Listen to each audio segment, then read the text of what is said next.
You're watching the Action Sports Jacks 24/7 network. Now it's time for the Brent Austen Show.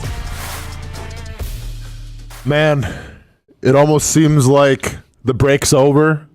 We're back to school. I got my brand new shoes, got my school clothes, got my lunch pail, and we're back in it, Hamby. Like, we may never get a break again with, you probably will because you got to work like 25 jobs here in the studio.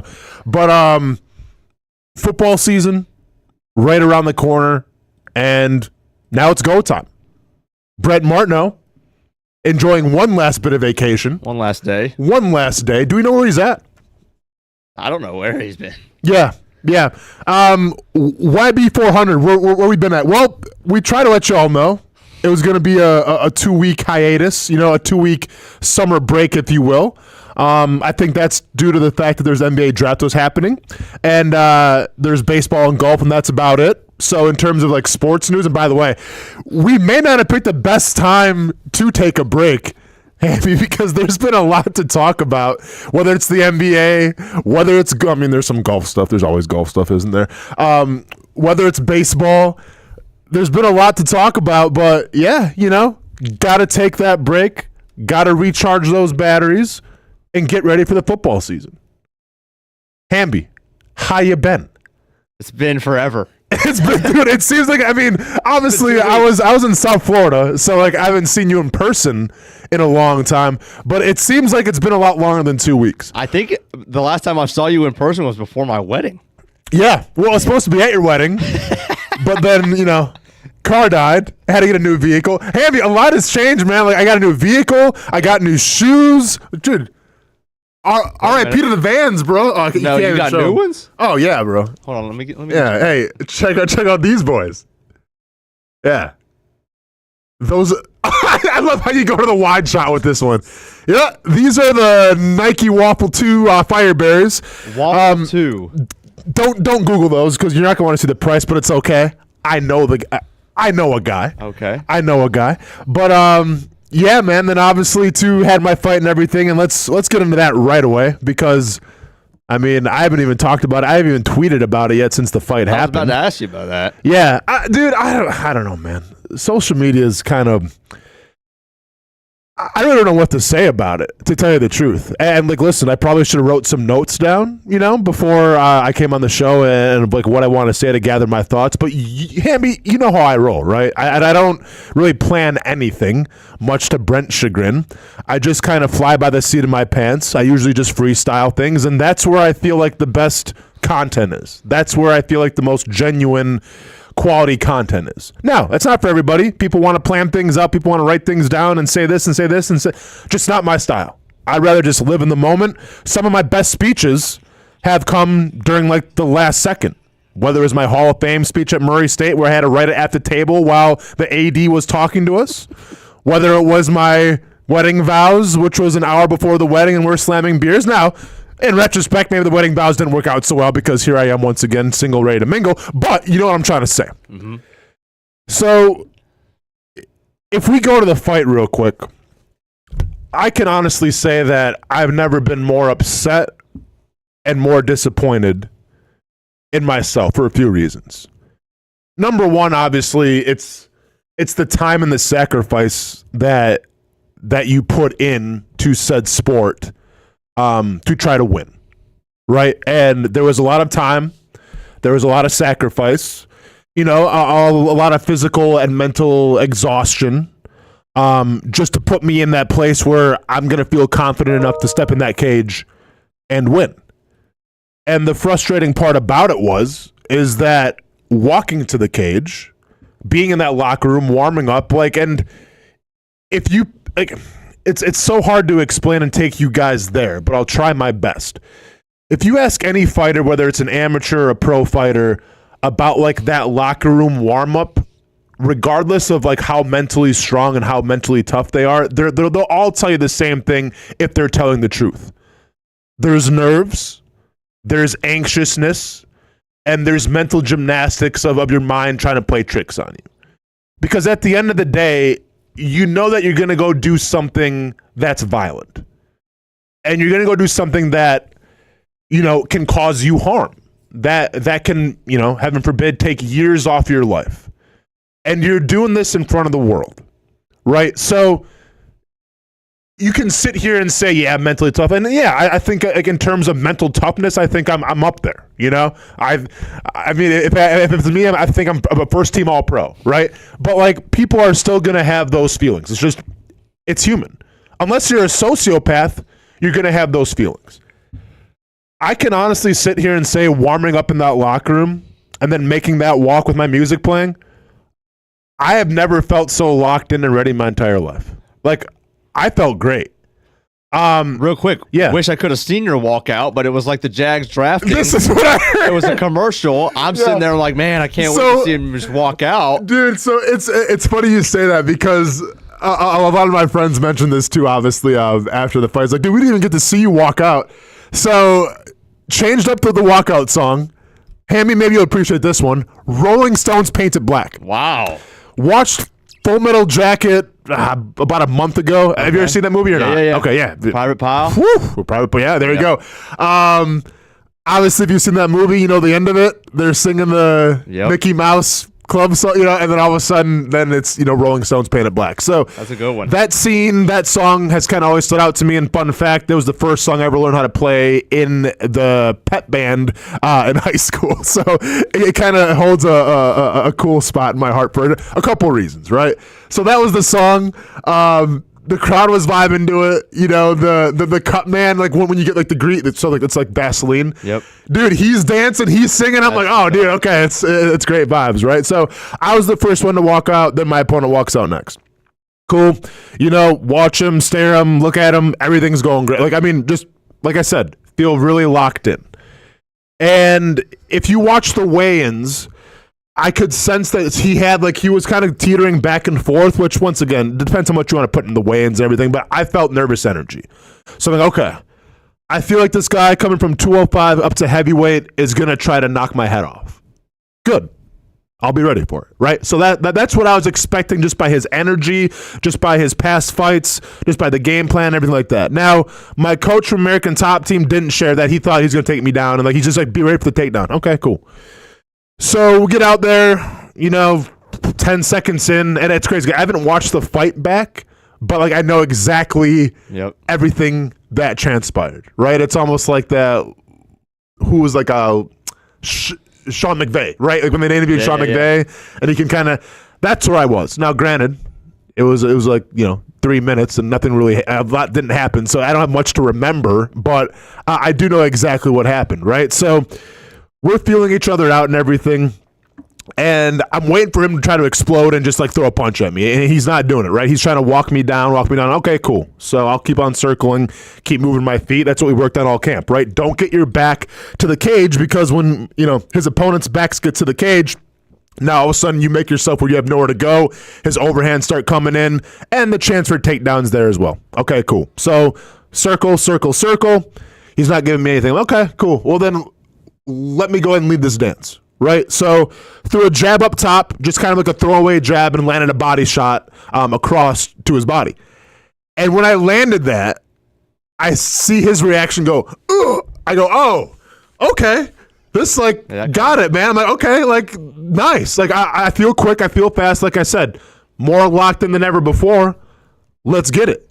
Well, the next thing I do is I keep on circling, and I lift my left leg. And usually when I do that, I do it for a couple of reasons. I do it because I can throw a low kick off it. I do it because I can throw a head kick off it, or I can throw a shot to the body with it. When I raised my leg, he didn't give me any reaction at all. So I'm like, okay, because usually, and it's called a feint, right? So if I'm going to feint at somebody, I'm feinting for reactions. I'm trying to see what they're going to do so that way I can counter it. I lift the leg, doesn't do anything. I'm like, okay, interesting. Okay, so he's not really worried about my front leg kick. Cool, noted. So do that, circle a little more, and then I throw the body kick. Catches the body kick, get taken down, and the position that I was taken down is I'm a purple belt in jiu-jitsu, was not the most ideal position.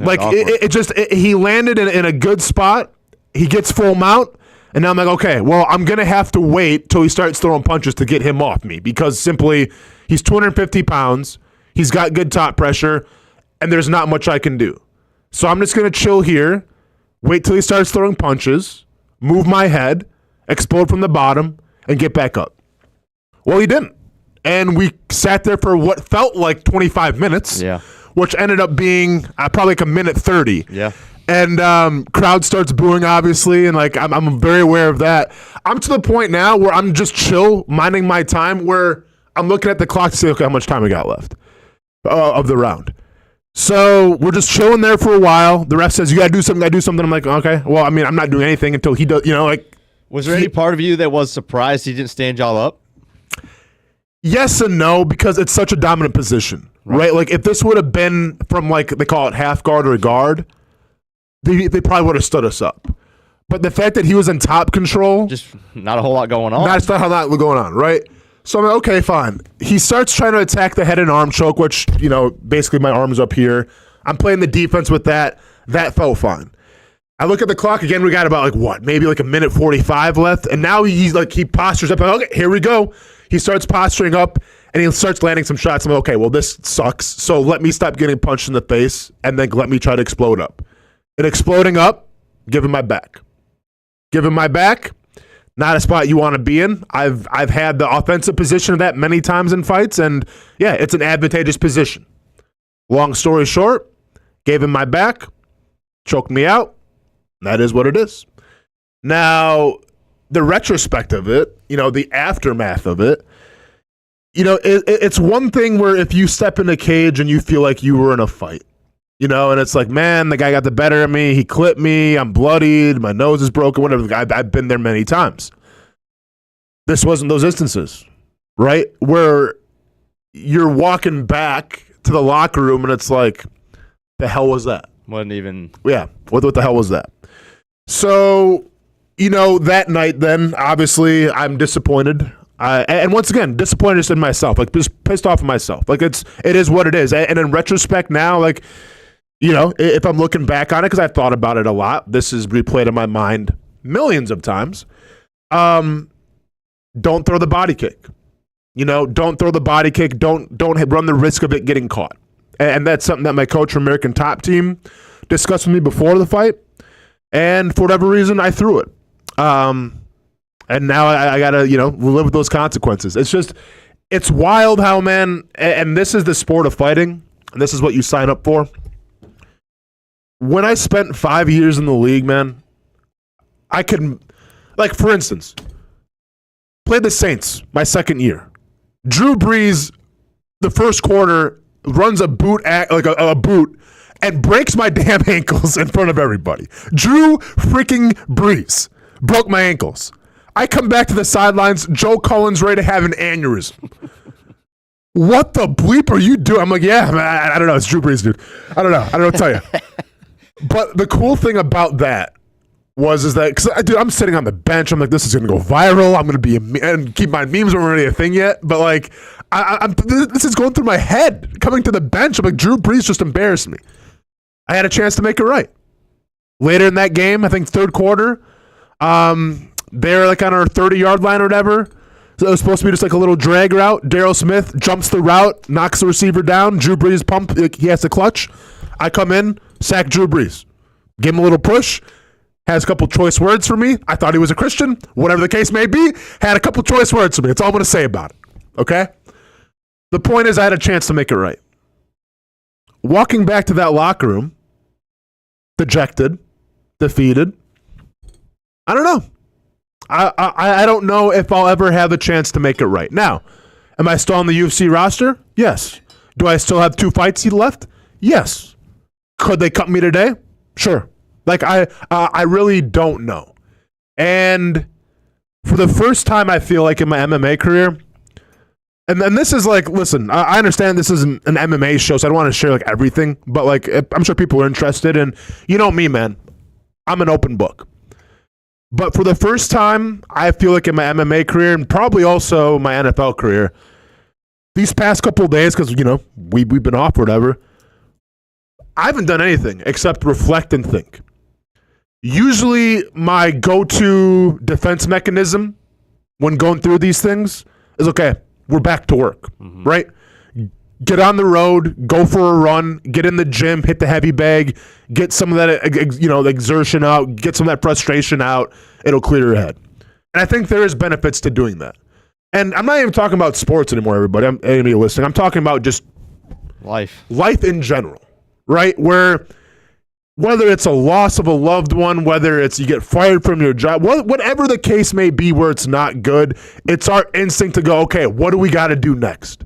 And you know what? That worked for me for a long time. That's how I handled things. I'm not handling it that way anymore. I'm sitting in it, I'm owning it, and I'm looking at, okay, what did I do wrong? What was the mindset, and then what can I change? And once again, not trying to tell anybody how to live their life, not trying to tell anybody, give anybody advice about how to live their life, but I will say this.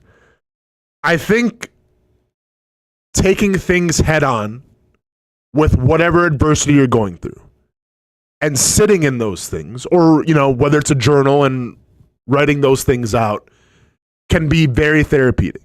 And I got this idea to do this instead of going out for runs and doing this because when I got cut from the Jaguars, I was supposed to do an article with Peter King talking about the upcoming season. Well, I got cut from the Jaguars. So I go to Peter King, I'm like, hey, dude, I'm not going to write the article because I'm not in the team anymore. So then he tells me, okay, well then how about you write about getting cut? And I go, absolutely not. I don't want to relive that and have to go through that all again. Like, that sucks. Like, who wants to go through painful, crappy memories, right? Well, after a couple of days, he finally talked me into it. It was a great opportunity, so I did it. And it was one of the best things I ever did in my life, simply because of the feedback that I got from it, from people who were maybe going through something who just said, hey, I'm glad that you shared your story. I'm glad that you put blood to paper. But also how I felt after I wrote it, right? So I've done it once, and the rest has been, okay, run in the next thing, run in the next thing, run in the next thing. No, man, I'm going to stay in the present. I'm going to embrace what I have to embrace, and I'm going to try to fix it. And if I get another shot, then let's go. I can't wait. And if whatever, the name gets called, then it is what it is. But until that time, I'm going to keep on trying. And that's all I can do. So that's where I'm at right now. I mean, and truth be told, man, I'm in a great headspace. I'm a little tired today, but that's not because of the headspace. It's because I had a caterpillar crawling on me last night in my face at 3 o'clock in the morning. Hey, by the way, are we going to talk about, I don't know if this is like a Jack's Beach thing. There is a caterpillar epidemic going on. Yeah. Huh. I came home from Nashville for my fight. There was 4 caterpillars just chilling on the ceiling. So I don't know what's going on with that, bro. But we'll get into that later. Maybe we'll send Ben. I don't know what's going on with the caterpillars, man, but they're everywhere right now. But needless to say, guess what happened this morning? What's that? The sun came up. That's right. Life goes on. I got a job to do on the show, so I'm going to do it. What time when did you get back from Nashville? So I got back from Nashville Sunday, probably like around 7 p.m. Okay. I got back from Nashville last night around 10. Hamby, so you're in Nashville, can't even holler at your boy, can't even say what's up to your boy. What's going on, man? So I got in, because I've been, between Destin, I was in Atlanta for a couple days, and Nashville was back to back for baseball and other things. So I got there Friday, and with everything going on, I knew your fight was that Saturday. Yeah. I never put 2 and 2 together that it was in Nashville. Yeah. Thought it was in Vegas, anywhere else. Yep. I realized Friday night, but I'm like, no shot. If I think that I understand anything about the focus that he's trying to put into this, no shot I'm texting him that morning. Yeah. Yo, like I wouldn't even know what to say. Yo, I'm in Nashville. Like, obviously I would have liked to have gone. Yeah. Yo, I'm in Nashville. Yeah. You know. Fair. And I appreciate that. Truth be told, I mean, the phone was probably on like do not disturb anyways. Yeah. So you probably wouldn't have heard from me. If it was a week before, if it was the previous Saturday, 7 days out, totally would have. Yeah. But yeah, nonetheless, I was in Nashville probably 20 minutes from you.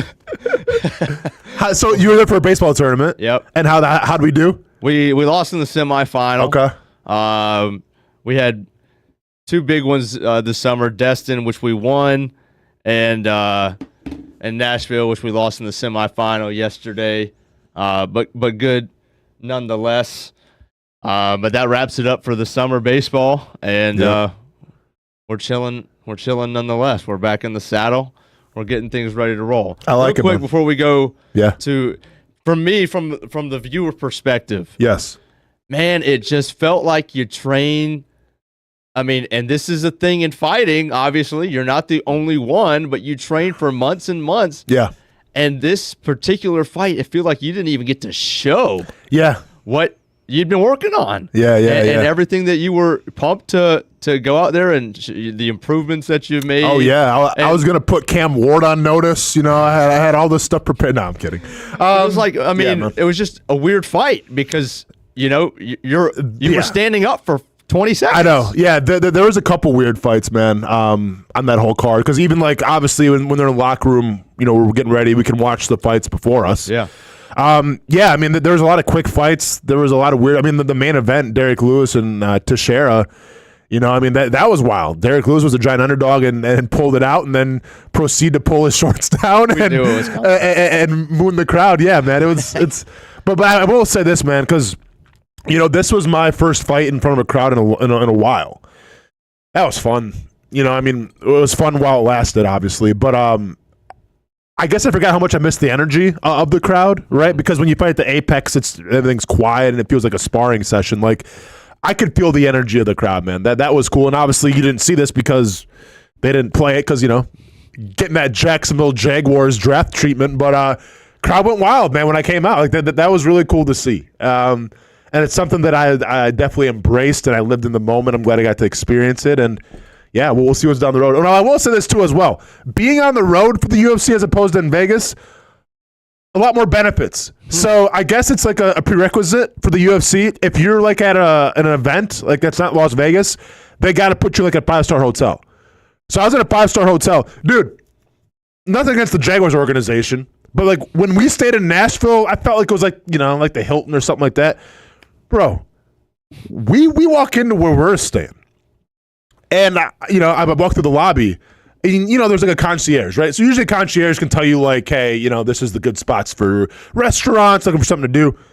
This dude was like the black belt, the first team all-pro of concierges. He goes, hey, Austen. First of all, knew who I was before I even introduced myself. Research. Dude did his research. He goes, hey, Austen, how you doing, man? How you doing? And you know me, man. I like to talk to people. He goes, anything you need at all, I got you.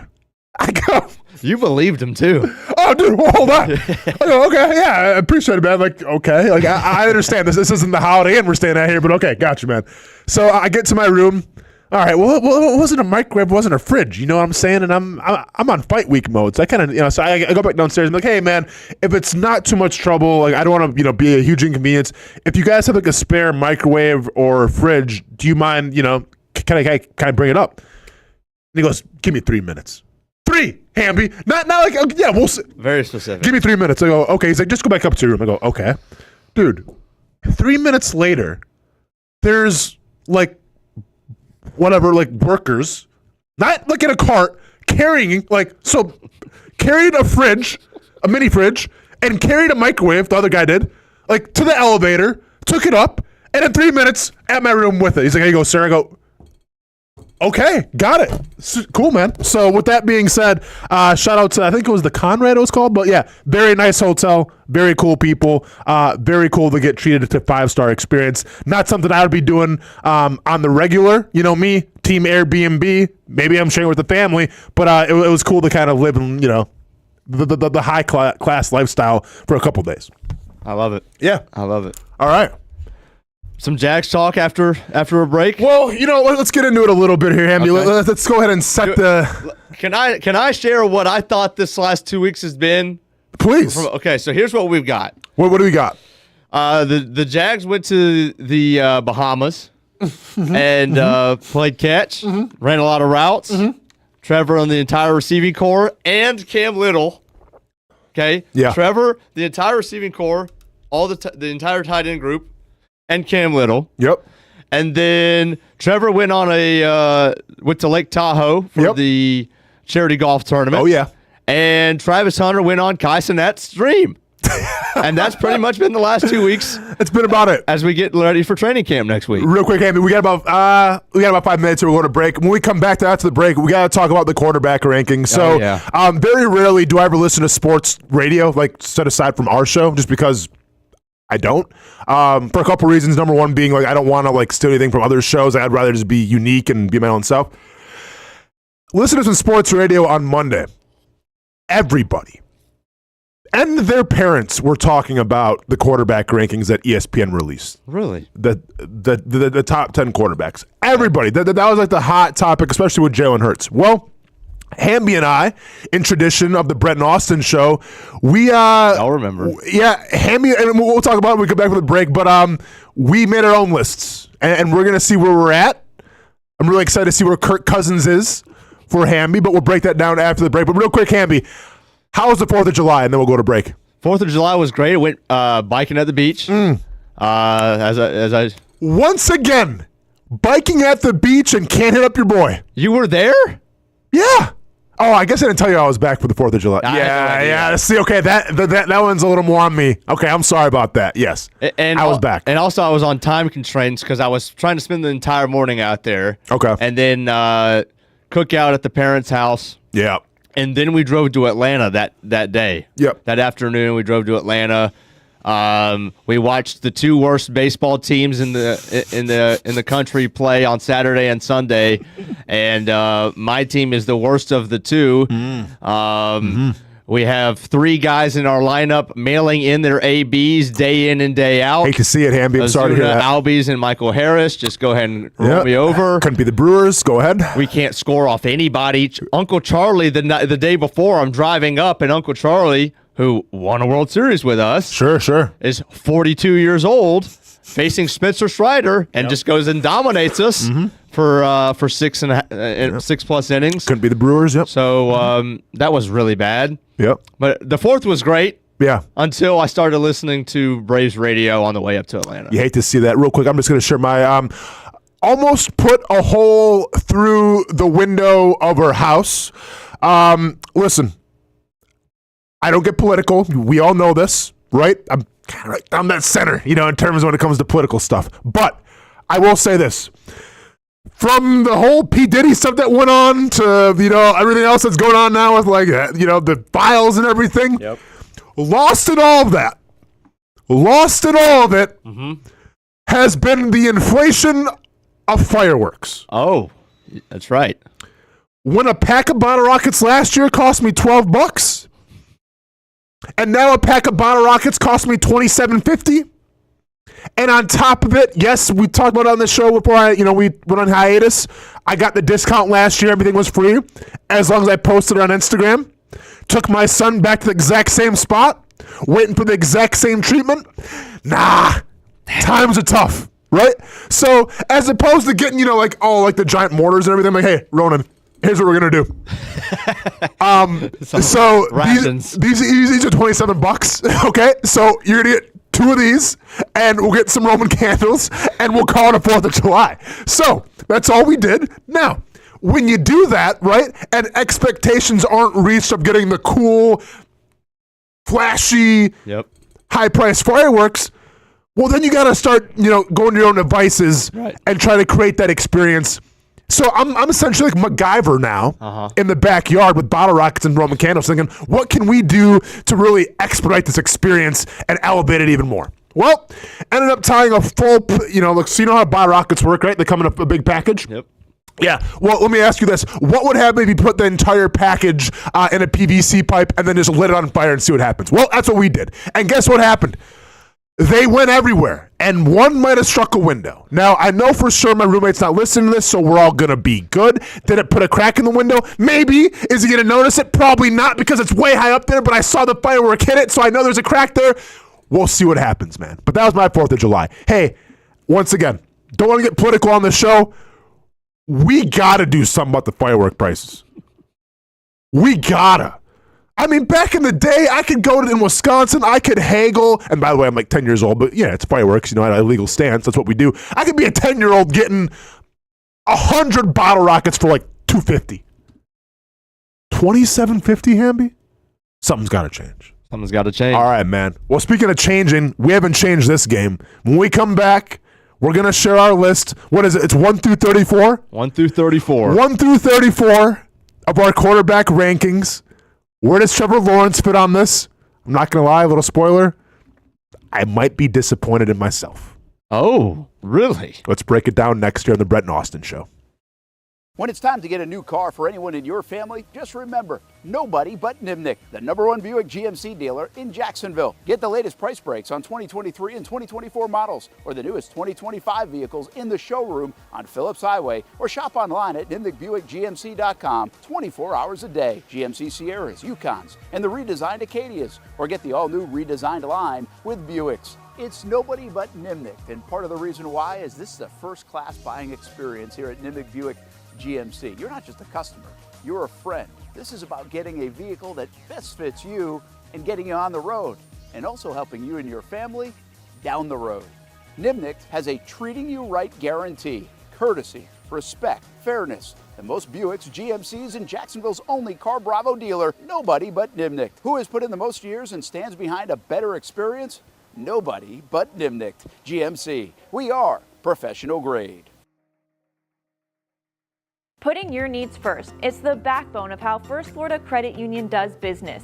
In all honesty, you might as well be speaking another language when it comes to finances. Sure, I'm good with my money, but what am I missing in the fine print? That's what led me to First Florida Credit Union. They're the perfect choice for anyone starting their financial journey because they keep finances easy. Plus, they offer financial education and resources I can trust. So I'm always growing more confident. And as a young adult, I am constantly adding more responsibilities to my plate. From a car payment to a mortgage, it all adds up. Luckily, First Florida Credit Union makes sure it adds up in all the right places and not the wrong ones by offering better rates and lower fees than traditional banks, even if you're still trying to grow your credit. Because as a member-owned institution, First Florida genuinely puts people's needs first rather than focusing on profit. So I know as my needs change, they'll be right there to help me reach my goals. Check out firstflorida.org to learn how you can benefit too. I've been telling you about CGC Water Treatment and Plumbing for a long time now. Their drinking water systems remove up to 99% of contaminants. We've had a Connecticut water softener and drinking water system in our home for more than 7 years. You can see the difference whether you're washing clothes, the dishes, or what I like to do most, fill this up for some coffee every morning and mostly all day. Remember, if you're not filtering your water, you are the filter. Don't be the filter. Right now, you can get a free Connecticut reverse osmosis system with a purchase of a Connecticut Premier Softener. The experts at CGC Water Treatment and Plumbing will test your water for free and determine your water score. Don't know your water score? CGC will find out and recommend the appropriate Connecticut water treatment solutions so you can improve it. Call 904-552-1242 or visit cgcwater.com. Ask about our 90-day love it or leave it guarantee. CGC Water Treatment and Plumbing, an authorized independent Connecticut dealer. Florida license number CFC 1432579. Choose your own adventure. It's not just a saying, but a way of life here at Cycles of Jacksonville. And whether it's 2 wheels or 4 wheels, at Cycles of Jacksonville, a great adventure awaits. With brands like Honda, Vespa, Segway, and Triumph, Cycles of Jacksonville has you covered with their inventory featuring a 60,000 square foot building. If 4 wheels is more your thing, check out the largest selection of Honda Talons in the entire county. No matter what you're looking for, Cycles of Jacksonville is going to have the selection you need, all with great financing and rebates. Plus, if you're active duty military, Cycles of Jacksonville will offer you 0% financing along with great discounts for military and first responders. And when you want to get off the road and set sail, Cycles of Jacksonville has you covered with everything you need to get on the water. So if you're ready for a great adventure, let Cycles of Jacksonville be your guide. Located off Atlantic Boulevard, or check out their website at cyclesofjacksonville.com. It's fast-paced, Hands off on first down, and there goes Edward Vander. high fly, Wide open receiver. It's caught. action-packed, weekend fun. Fun for the entire family. It's the Jacksonville Sharks. I feel like anybody could play in this league. It's gotta be like backyard football, right? Woo! This ain't the Arena League, Brent. This is the indoor league, and they play defense here. It's a lot safer to just watch the professionals play. And watching is a lot of fun. A party in the stands at the arena for kids and adults. And it's indoors. Get out of the heat for the summer and watch the Sharks shine inside. Jacksonville Sharks football, season number 15. It's the Drive for 5, and it's still alive. Get your tickets at jacksharks.com. Welcome back to the Brent and Austen Show, streaming on the Action Sports Jax 24/7 network. Oh, this is something I haven't seen yet. Super Jags, huh? Season begins 9/7/25. Hamby, have you seen the new Superman movie yet? Haven't been to the theaters in a long time. Yeah, that's right. You kind of are an old soul, right? Gonna wait for it to go out on VHS? I've heard terrible things about it. Yeah, I've heard mixed reviews of Superman, and I'm gonna be honest, man. Like, if we're trying to like rank the superheroes, Superman doesn't do much for me.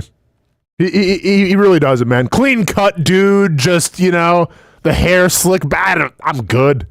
I'll see it. Batman and John Wick are my top two.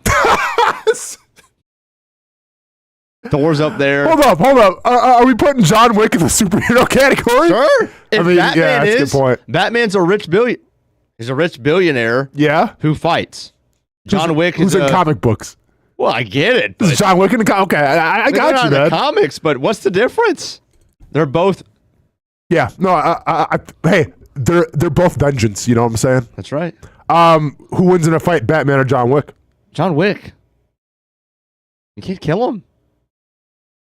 Yeah. What? It's been. Especially if you kill his dog. That's a good point. Yeah. I mean, I don't know, man. They killed Batman's family, and that dude's doing pretty good. And to be fair, we can go back and forth with this, but I feel like Batman's resume, I feel like the resume of the guys that he's defeated compared to John Wick, John Wick took out a bunch of hitmen and mafia bosses, I feel like, and stuff, and Russian dudes. Yeah. Batman's got a list now. Yeah. Batman's got a list. Don't sleep on Batman. All right. I don't sleep. I just don't like how you said, yeah, it's John Wick all day. Okay. John Wick 1. Mm-hmm. Batman 2. Okay. All right. I don't have 32 of them or 34 of them. Yeah. Okay. I don't know. YB400 Batman. Top 10 quarterbacks, according to ESPN. Mm-hmm. Now, Hamby, do you have the list or do you want me to pull the list up? I have the list. Okay. This has been making its rounds. Say what you want about it. Unfortunately, our boy that was featured quarterback this year. Are you going Patrick Mahomes?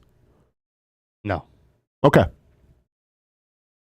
So then you don't think he should be one? I don't. Okay. What do you got for two? They have Josh Allen. Mm-hmm. Makes sense last year MVP. Joe Burrow.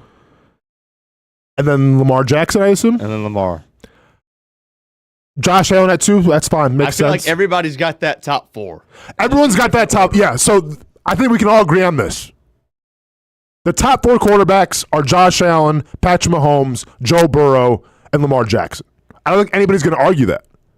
And if someone's going to argue that, I would love to hear another name.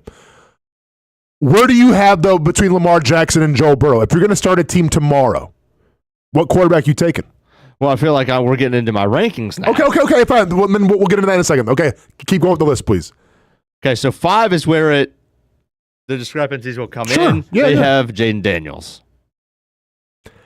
That's a lot on a second year's guy's plate, but okay. Okay. Mm-hmm. Then they've got Matthew Stafford. So they went from. By the way, the ageless wonder, I feel like. Very true. Yeah. Then Justin Herbert finally cracks the list. Sure. Jared Goff, Jalen Hurts, and Baker Mayfield.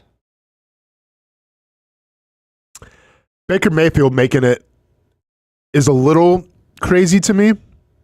But at the same time, I mean, the numbers kind of speak for themselves. Right now, the big question with Baker Mayfield is can he have another year like that? Right. Can he lose his offensive coordinator, Liam Cohen?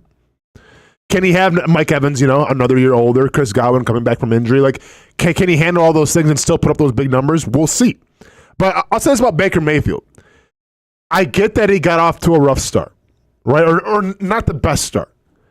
And I get like the guy plays with probably a little more emotion sometimes than a lot of football fans want to see.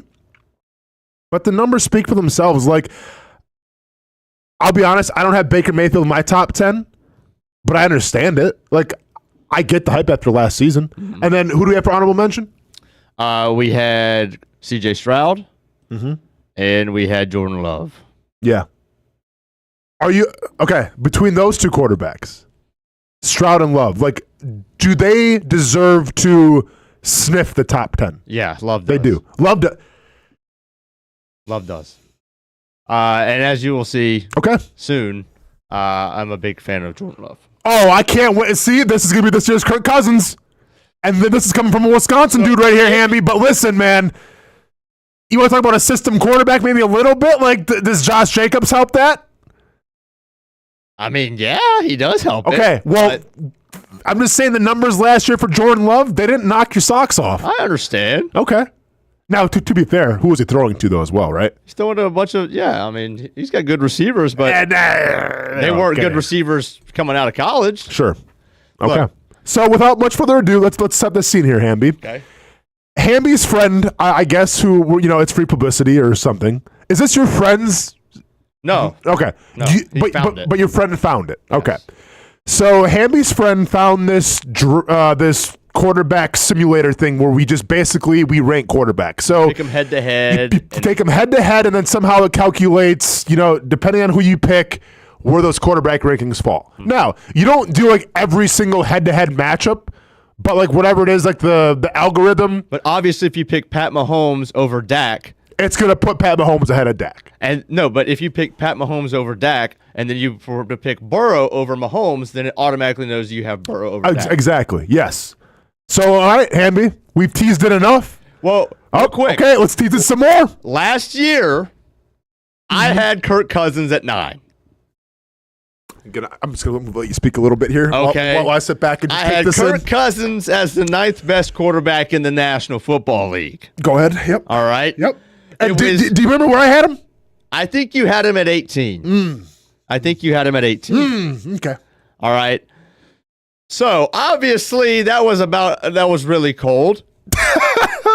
Austin, you plowed it immediately, and as the season played out, it only got colder and colder, so much so that obviously it's a recurring joke on the show. Yeah. So much so that it even gets thrown into the Shock Your Mock theme song. It does. Now listen, I don't want to bring this back up, Hamby. I want to start, on a new leaf. I wanted just to move on with our lives. You brought it back up, so yeah, let's talk about it. Mm-hmm. I was in absolute shock when you had Kirk Cousins last year in the top 10. An absolute shock. Now, I can't remember where Brent Martineau had him. Probably a little down the list as opposed to you. But yes, I was in shock. And I can't wait because I guarantee there's one this year. And maybe it's going to be Jordan Love. There is. And I can't wait. Maybe it's Trevor. I can't wait. But there's going to be one quarterback that I'm going to see on your list where it's going to give me heart palpitations. And I can't wait to see it. So now, ready? Are we doing this head-to-head? Are we doing mine first, yours first? How are we doing this? We'll do mine first. All right. Jason Hamby's quarterback rankings, 1 through 34, I believe. Let's see it. All right. Well, I'm not. Okay. Joe Burrow at number 1, which, hey, I'm a Joe Burrow believer. Casey Kurtz, Joe Burrow believer. We celebrate him. Just get down to number 6 and rip off the Band-Aid off. Josh Allen, Lamar Jackson, Patrick Mahomes, Justin Herbert at number 5. Okay, Baker Mayfield at number 6 is where I'm starting to. You know what I'm saying? Now, I think if you go to the top 10 ESPN list, they would be with you on this. He's 10 on their list. Yeah. He's 6 on mine because he led the league in passing. Okay. He had 45 touchdowns. Okay. Did he also throw 16 interceptions? Yes, he did. Sure. But he did that too without Chris Godwin for a bit, without Mike Evans. Like, okay, I get it. I'm taking him over Jaden Daniels. Look, this is what I want to try to avoid. Everybody had C.J. Stroud in their top 10. No ifs, ands, or buts last year. Sure. 1 year rookie, plays phenomenal, gets them to the playoffs. They go, and what happens in year 2? True, I'm but trying to avoid that with Daniels a little bit. So I got him in the top 7. Listen, I think 7's fair for Jaden Daniels, honestly, and I agree with you. Like, we saw us have with C.J. Stroud, so like, let's not get ahead of ourselves here. Like, if he has another repeat season of last year, or a couple seasons of that, yeah, he's a top 5 quarterback then probably. Like, dude, he led the Washington Commanders to an NFC Championship game. Like, that says something, right? Like, that means something. So I think that's a great spot for him. I will say this, though, about Baker Mayfield. I understand he's been around the league for a while, Hamby, but you're basing that number 6 slot off of one season. Well, I mean, because I'm doing that with a lot of guys, Austin. I'm doing it with Jaden Daniels. I'm doing it with, Kyler Murray, who had a resurgence last 14, year. Yeah, that's crazy. Okay, so anyways, let's keep going down the list. I'm going to be honest. Jordan Love at number 8 is baffling to me. More baffling than Baker at 6? It's very comparable because at least with Baker, I see what you did there because, last season could be an anomaly, but he tore the league apart. I get it. What has Jordan Love showed you where he's a number 8? I mean, I get it, like 2 years ago, okay. But I thought he regressed a little bit last year, Hamby. Yeah, I mean, but this is when you're a young quarterback, you're allowed to regress slightly. I think that's what he did last year. Okay. Right? Where the touchdown interception ratio wasn't where it was supposed to, where he wanted it. He didn't seem to command the offense in the same way that he did in the year prior, especially down the stretch. That was the surprise to me. It was nowhere near the regression that I think I saw from C.J. Stroud. Okay. That's why C.J. Stroud is dropping a lot more than Jordan Love. And Jordan Love is around the same spot. I think I had him at like 11 last year. Okay. So he bumps up mostly because I just think another year, like I think C.J. Stroud will be better this year than he was last year. Agreed. Right? But I think Jordan Love's will be, legitimate Pro Bowl, which I know Pro Bowl doesn't matter, but when you think of the stats that a Pro Bowler would have, yes, I think that'll be Jordan Love. I think he'll be winning games in the fourth quarter. I mean, he's going to have a great team. And listen, some of this has to do with the team that you're on. Right. You got Matthew Golden now. And obviously Jordan Love is on a pretty solid team, pretty solid defense. Like, okay, I get it. Now, Hamby, we haven't been around each other for a long time, right? I've chimed in every once in a while on the show for an hour here, hour there, bite-sized pieces of Austen Lane and everything. But now we're back in the mold, right? And Brent's gone, right? And sometimes when Brent's gone, chaos can ensue. That's true. Trying to keep it, between the lines right now as I'm driving the show. But you're making it very, very hard. And here's why. Jalen Hurts at number 11. Now, Hamby, out of this entire list, and the Baker Mayfield one's a little wild, this is the pick that I have by far the most problem with. Okay. Is Jalen Hurts at number 11. So with that being said, the floor is yours. Explain to me why Jalen Hurts is the 11th best quarterback in the NFL, and explain it great so I don't lose my mind, please. I mean, you're still going to lose your mind. The guy threw 18 touchdown passes in a season. He gets carried more than Brock Purdy. I mean, if we're going to give Brock Purdy the Brock Purdy treatment and refuse to ever put him even in the top 10 conversation, then why are we just so quick to throw Jalen Hurts in it? How many Super Bowls has Jalen Hurts played in? 2. How many seasons has Jalen Hurts been in the NFL? What, 4, 5? How many quarterbacks in the first 5 years have gone to 2 Super Bowls or more? I got the list. Don't worry. I did some research. Troy Aikman, Tom Brady, John Elway, Patrick Mahomes, Ben Roethlisberger, Kurt Warner, Russell Wilson. Not a bad list. Russell, Okay, there's a Russell Wilson. But at the time, Russell Wilson was that dude. I mean, Russell Wilson. In Seattle, Russell Wilson was that dude, Hamby. I know, but okay. I know. Okay. So with that being said, There were many years within that Russell Wilson would have been a top 5 quarterback. with that being said, putting Jalen Hurts number 11 is absolutely crazy to me. Dude, and you'll see my list in a second. The fact that a Super Bowl winner from last year and a 2-time Super Bowl starting quarterback in 5 years is number 11, is right in front of Trevor Lawrence, is absolutely baffling to me.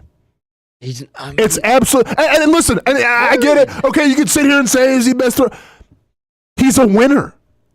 Like, let me go and ask you this. And this is going back to when I played. I played against Aaron Rodgers.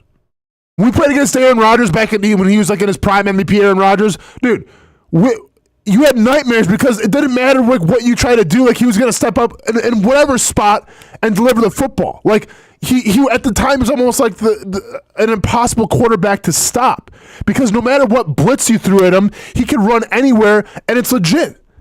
Patrick Mahomes never played against him, but what is his calling card? Well, dude can throw behind the back passes if he wants. So he's just like, you always have a chance with Patrick Mahomes. Josh Allen, what's his MO? Well, the Duke can run. You know what I'm saying? Duke can run. Let me ask you this. What was Tom Brady's MO? Like, and I'll tell you, but what do you think Tom Brady's MO was when we played against him? Like, what were we worried about? Austin. Yes, Tom Brady was a winner, but he got the ball out and he's a winner. That's about it. He was throwing the ball over dudes' heads all the time. Tom Brady was 40 tons a year, not 15. First of all, go back and look at the numbers. If you want to go season by season, Hurts was in the MVP running for what was it, second year, third year? Like, he has put up decent numbers. Now, yes, was last year a little lackluster because you had Saquon Barkley? Absolutely. And you can sit here and tell me, oh, well, Jalen Hurts is the quarterback he is because of the team that he's around. Okay, but then what is Lamar Jackson? Lamar Jackson takes over games. Lamar Jackson's had great, and Lamar Jackson has played on great teams himself. Lamar was great before Derrick Henry. Was he not? Of course. Okay. And guess what? Jalen Hurts was great before Saquon Barkley. Thanks. I don't know. Went to a Super Bowl. I get it. Went to a Super Bowl without Saquon Barkley. I can't believe I have to defend Jalen Hurts today. Lamar Jackson is way better than Jalen Hurts. Didn't wake up thinking I had... Listen, I was stressed about talking about my fight. Didn't know I was going to be a lot more stressed talking about Jalen Hurts today. And that's but what please I continue do. the list. I can't wait. I provide things. I can't wait. Distractions. Yeah, for real world problems. I can't wait till Jalen Hurts wins the MVP this year. I can rub it in your face. Dude, Go ahead. Even throw for 3,000 yards. Go ahead. It's hard, Austin, Yep. to play 17 games in the National Football League as a quarterback and not throw for 3,000 yards. Hamby, the hardest thing to do as an NFL quarterback is to go to a Super Bowl. I get it. And guess what? Jalen Hurts has been to 2 of them, and guess what? He won it last year. And correct me if I'm wrong, was he the MVP of the Super Bowl? Was he? I can't remember. I honestly don't remember. I honestly don't remember either. I'll look it up. You keep talking about Trevor Lawrence now. Yeah, Trevor's 12. Okay. And I think I've seen, obviously, because I have to put it in the system, I have no idea who you have. Yeah, by the way, Jalen Hurts outplayed Patrick Mahomes, and he was the MVP. Is that good? I don't know. Is Super Bowl MVP pretty good? Yeah, it's pretty good. I mean, I get Trent Dilfer 1-1, so but he's been in 2 of them now. He's been in 2. Trent Dilfer hasn't been in 2 Super Bowls. Sorry, keep going. Cool. All right. I have Trevor at 12. Okay. I don't think. No, I don't. I'm not I mad understand it. Yeah, it's blind optimism if you got him in the top 9. Sure. Okay. In the 12 to 16 range, it's all kind of preference. They're all very similar. Obviously, Goff had unbelievable numbers last year, but now it's a new year. It's 2025. I'm trying to pick quarterbacks that I think could have a phenomenal regular season and lead me to making a run in the playoffs. Sure. I've got Trevor at 12. I might have could have put him at 13. Well, and once again, Hamby, I'll be honest, man, blood pressure's rising again. I know you love Kyler Murray. No. I'm talking about Jared Goff, dude. I'm saying Jared Goff here. Like, I understand. right? Like, didn't win the big one last year, right? Washington kind of whatever. I'm not going to base Jared Goff off one game, though, because you know why? I don't base Trevor Lawrence off one game. Of course.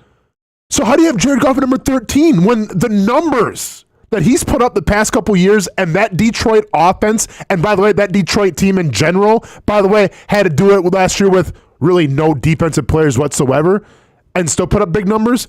How can you have Jared Goff at number 13? Okay, you just do. I'm trying to win football games in the playoffs. Okay. Oh, yeah. And I think if Trevor, Thank God we had Dak Prescott at number 9. Well, look, if that's the case, I get it. Thank God we had Dak Prescott at number 9. If that's the case. So is Lamar, though. Here comes George Pickens. Lamar's not good in the playoffs. Oh, doesn't mean he's not a top 5 quarterback. Yeah, okay. Please keep going. Brock Purdy and Sam Darnold. I had that in a head-to-head matchup. I don't know. That was literally my toughest one. It's funny you say this, and I was going to say this too. You stole the script right out from me. Sam Darnold was the hardest guy for me to rank. Same. Because if you look at the numbers from last year, Dominated. But now you go to Seattle, DK's gone. Right. Tyler Lockett's gone. I think Tyler Lockett's gone, right? Yeah. They have Jackson Smith and Jigba. Yeah. It's a huge question mark. It's a giant question mark. I agree with you on that one. I have Drake May at 18. I think he's a very good quarterback. I think he's the best out of that class. If I'm buying stock this year in a quarterback, it's going to be Drake May. I mean, 19 is Bo Nix, who's right behind him. Caleb Williams, I have as the 3rd best quarterback out of that class right now at 22. Yeah. Michael Penix needs to be higher than a lot of these guys. I have Tua all the way down at 26. See, that's a little wild to me. Now, once again, I'm not saying Tua is the best quarterback, but I'm saying the situation that Tua Tagovailoa is in. And that offense with Tyreek Hill and Waddle, and who they got at tight end now too? Oh, they got Darren Waller. We'll see how that pans out. Is he? Yeah. Darren Waller's a Miami Dolphin. He's back? Yes. He's not rapping anymore. I guess he gave the whole rap career up a little bit. Well, it's probably a good financial decision. Well, we'll see how that works with tight end too. But yeah, I mean, I didn't get what you're getting at here, but I think Tua Tagovailoa should be higher. But go ahead, keep going. Then I have Cam Ward. So somebody in the chat said rookies can't be ranked. We didn't have an option. They have to be ranked. Yeah, correct. They're correct. There. So I have Cam Ward at 27. Obviously, of all of these guys, he's probably got the highest ceiling to be able to move up. Well, I think he's not a rookie, but McCarthy as well, though. McCarthy as well. Because, once again, great situation. I think the question marks around quarterbacks, really, one of the biggest ones is Bryce Young. Because, I mean, failed and got benched last half of last year, second half of the 2024 season. He was a top 10 quarterback. Yeah, I mean, it does seem like Bryce Young found something towards that last part of the year, and that's why I think I have him a little higher ranked as well. All right, Hamby. So, listen, the second part of the list, I'm not too mad at. I think Aaron Rodgers at 24 is actually a fair assessment. Yeah, I mean, I don't see a lot. I guess the biggest one to me would be Tua Tagovailoa. Especially behind guys like Michael Penix Jr., who is kind of unproven. Caleb Williams, who is still a little unproven as well. Bo Nix had a great, stellar rookie year. I probably would have raised Tua up a little bit, but besides that, I don't see much that I dislike with it. And then in the second part. Coming in at 34 is Anthony Richardson. Yeah, see that? I mean, I get it, right? But I also haven't watched Tyler Show play any football at all, and I have no idea who the guy is, so take that for how you want. Tyler, I think it's Shuck. Whatever, man. Hey, he's playing for the Saints. We're not really concerned about the Saints. Best of luck to you, New Orleans, but it could be a rough year for you. It could be. All right, so are we going to break, or you want to go to my list real quick? We're going to go to yours. All right, let's go back-to-back lists here. All right, so this is my list. I don't want to say it's the list, but go ahead and digest it at your own pace. Go ahead and drink it all in here. Oh, my word. I mean, say what you want, but tell me. All right, I'm cool. Okay, so here, let me start by saying this. Go ahead. Josh Allen's got to be number one just simply from the last season that he had, right? And who he was throwing to. And I get you can interchange Mahomes and Allen number one, whatever. I just think, if I'm going to start a team tomorrow, do I go with what I know with Patrick Mahomes, or do I go with the surgingness now of Josh Allen? Yeah. I went with last season of what he showed, of what he was able to do. So give me Josh Allen at number one. I mean, these lists are tough because you have to incorporate the regular season play. Yeah. with how much they win in the playoffs. That being said, I just don't think there's any way. Look, the top four's tough. Because where do you put Pat? He's of the four, the worst statistically of the top four. Yeah. Nobody's going to argue against that. But he has the most resume. He's got the best resume. And if you want to play in the Super Bowl tomorrow and you need one quarterback, 95% of football fans are going to take Patrick Mahomes. Correct. That being said, now, would I take Josh Allen over Patrick Mahomes with Andy Reid? Maybe. But that's not a conversation, I just go back to Joe Burrow, though, statistically, throws for 5,000 yards and leads the league in touchdown passes. With no defense. I can't put him at 4. Okay. That's where I was at. Yeah. And once again, I think we both agreed on this. We don't agree a lot, but we both agree that 1 through 4 can kind of be interchangeable. Right. Right? Like, it's up for debate, but like 1 through 4, that's the elite. That's the top tier. That's tier number 1. Oh, look at who's number 5. I see him. Yep. Jalen Hurts at number 5. Won the Super Bowl MVP. Cool. Yeah. He's not better than Justin Herbert. He's not better than Jaden Daniels. He wins more than Justin Herbert. Like, listen, and this is my biggest thing, right? Is okay. Like, for instance, Jalen Hurts, Jaden Daniels. Like, in terms of style, could be a little comparable. Like, they both like to run and everything. But like, if I'm going to start a team, I'm taking the track record. I'm taking the Super Bowl, and I'm taking the Super Bowl over Justin Herbert, who, by the way, hasn't really shown me a lot in the playoffs. Like, I think Herbert at number 6 might be even too high. Like, I may have overranked him a little too high with Herbert. I think he's a great quarterback. The stats speak for themselves. If you want to look at touchdown-interception ratio, I believe he was the best percentage last year. So, like, he's a great quarterback in his own right, but do I trust him to go on a playoff run? Well, no, I do not. Do I trust Jalen Hurts? Yes, because I've watched him do it twice now. And yeah, you can say he's got a great offensive line. Yes, you can say he's got a great defense. Yes, he's got a great running back. Well, so did Lamar Jackson. And Jackson hasn't been there yet. So I'm going with Jalen Hurts because the guy's a proven winner. And when we're talking about quarterbacks, that should be one of the biggest criteria to judge how good a quarterback is, well, have you been to a Super Bowl? Well, was it an anomaly? Was it a one-off? Nope. Okay. Well, then you must be decent. So Jalen Hurts, number 5. Okay, let's get down to what actually matters. Kyler Murray is not a better quarterback than Baker Mayfield. That is indefensible. Kyler Murray, a better quarterback than Baker Mayfield. Here's what I'm saying about this one. How? Because of what they can do. Because of who I trust more. Now, do I trust Kyler Murray wholeheartedly? I mean, he's top 10, so I guess I can trust him a little bit. But due to the resume, due to the seasons that he's had, and what he's had to work with. What resume? Look at the numbers. They're right. They're okay. Look at Kyle Murray's numbers compared to Baker Mayfield's numbers. And I'm saying this from last season. Obviously, Baker's got him from last year's season, right? But if you put Kyler Murray with Mike Evans and Chris Godwin and everybody else. He didn't have those guys. He had Mike Evans for most of the season. Baker Mayfield did. What? Evans was out for 2 games? 3 games? Austen, he hasn't thrown for more than 35. Okay, so he had. How much has he ran? Keep in mind. He's been hurt in 2022 and 2023. He played half seasons. Kyler Murray, number 10.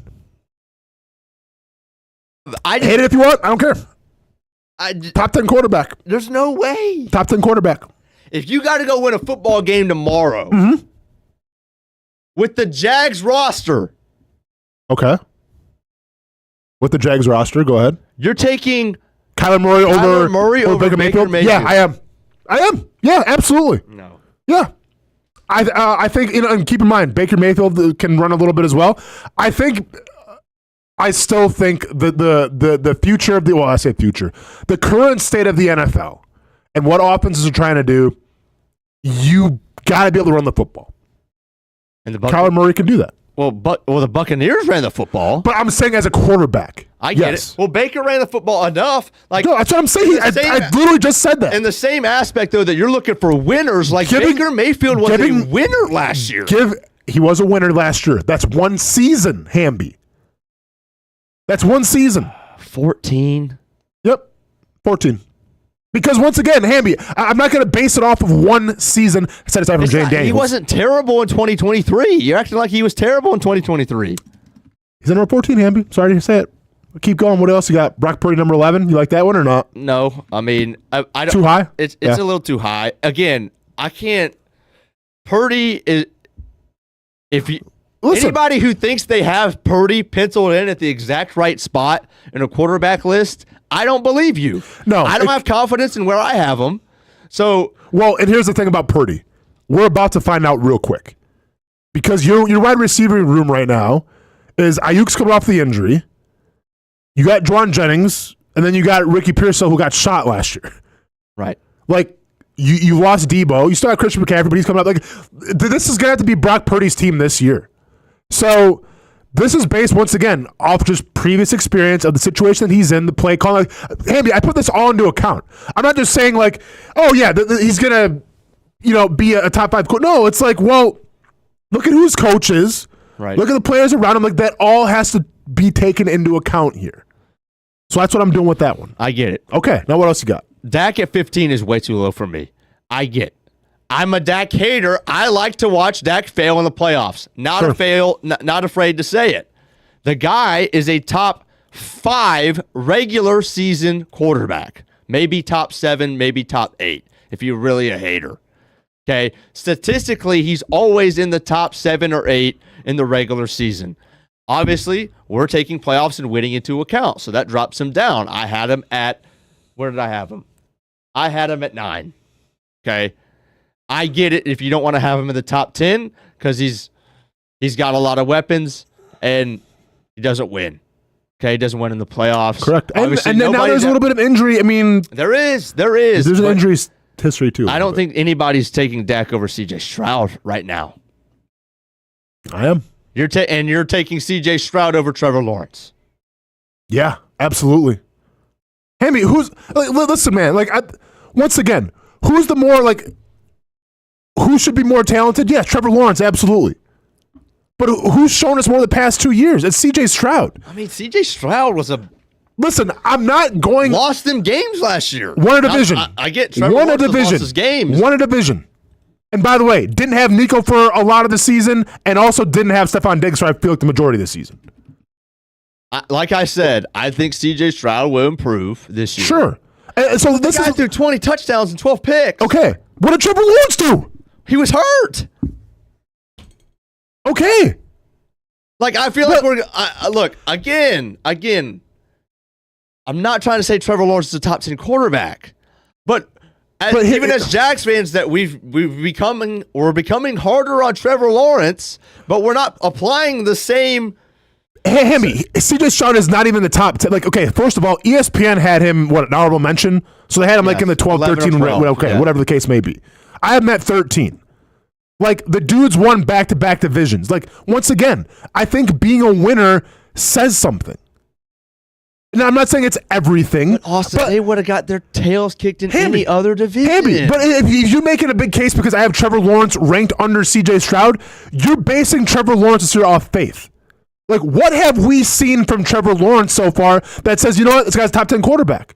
Like, top 10, none. Okay, even a top 12, whatever you want to call it. Like, yes, we have seen moments of brilliance. We have seen it, but we haven't seen it sustained. Okay, I've seen it sustained a little bit more with C.J. Stroud. That's why he gets the bump here. Like, I'm not saying Trevor Lawrence won't be a top 10 quarterback this season with Liam Cohen and running the football and a better defense. Like, I hope he is. But based off of what I've seen so far, I got to put Trevor at 16. I'm sorry. I hope you're wrong.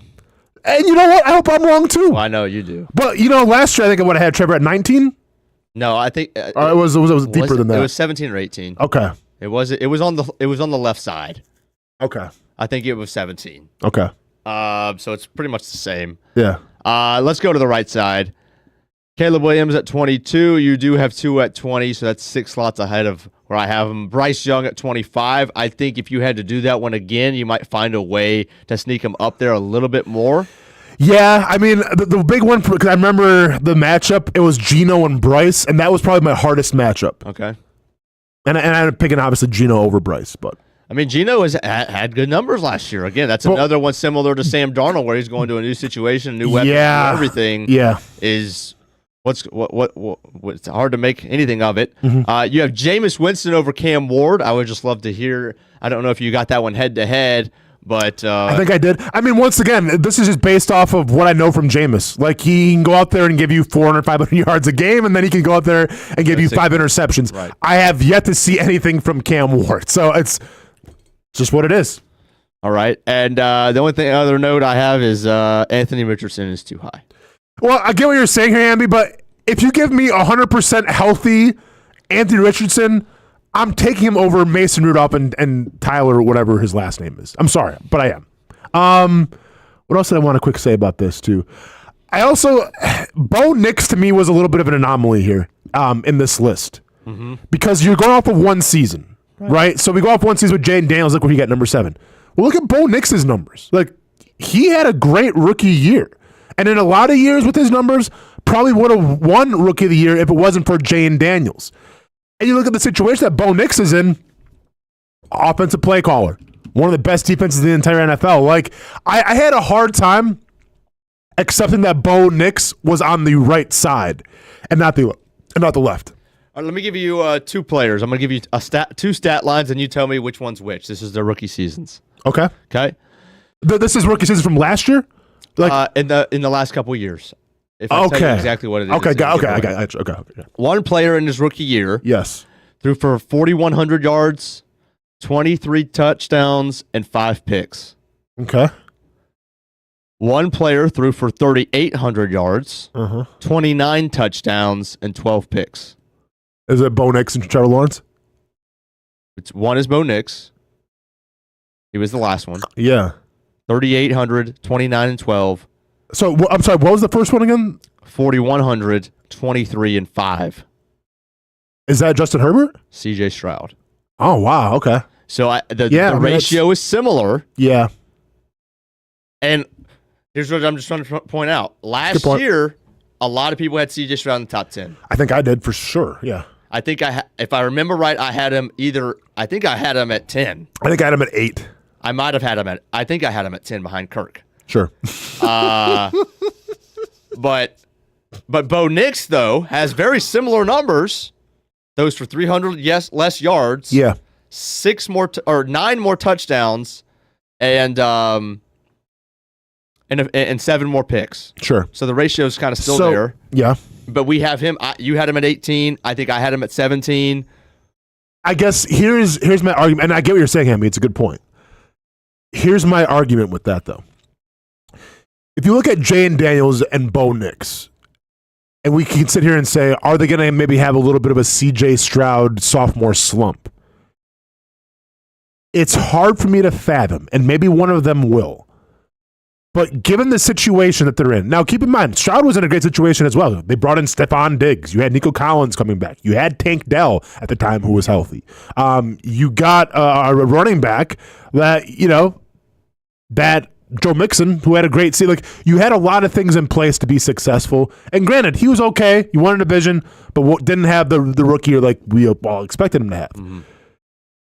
Bo Nix and Jaden Daniels, given their situations, one, you're with Kingsbury, who stayed, right? Like, he's calling the plays once again, so you feel like you can get a re-up with Kingsbury and Daniels. And the other one was Sean Payton. Say what you want about Sean Payton and how he handled Russell Wilson or anything like that. The guy can coach the guy can coach a team, I feel like. Like, in retrospect now, like, I'm glad we got Liam Cohen, obviously. I'm glad we got James Gladstone. We're all excited. In retrospect, though, Hamby, 2 years ago, if you could have got Sean Payton in Jacksonville, would you have pulled the trigger? Say it one more time.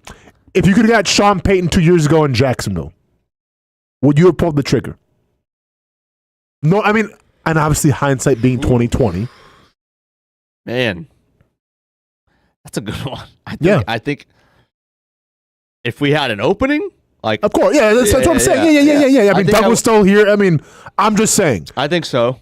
I think so as well. Like, I think he's a great coach. Yeah. Like, say what you want. Once again, a lot of the stuff that was surrounding him, the Russell Wilson stuff and everything. Like, yeah, it wasn't perfect. Maybe some bad optics there, But taking that rookie quarterback with Bo Nix, which, by the way, I had expectations, not what he did. I mean, I thought he was going to be okay, but I thought he was a great quarterback last season. Mm-hmm. So I don't know if I can fathom Jane Daniel. I mean, I guess if one guy's going to fall a little bit, it's got to be Jane Daniels, just because the ceiling's so high. I'm sorry, the ceiling was so high for him now, where it's like, well, if you're not going to put up top 5 fantasy numbers, what are you even doing? I think with Bo Nix, there's a little more leeway where it's like, okay, you're going to run the football a little more. Okay, like, no, Daniels has to be the man in Washington. So we'll see what happens there with your philosophy, Hammy, but I feel like both those guys could have great sophomore years. Let me see if we can get a couple. Daniel in the chat says, I agree with Austin's list, except Purdy should be above Murray. Murray could drop several spots for me. Sure. He said at least Mayfield can see over the offensive line.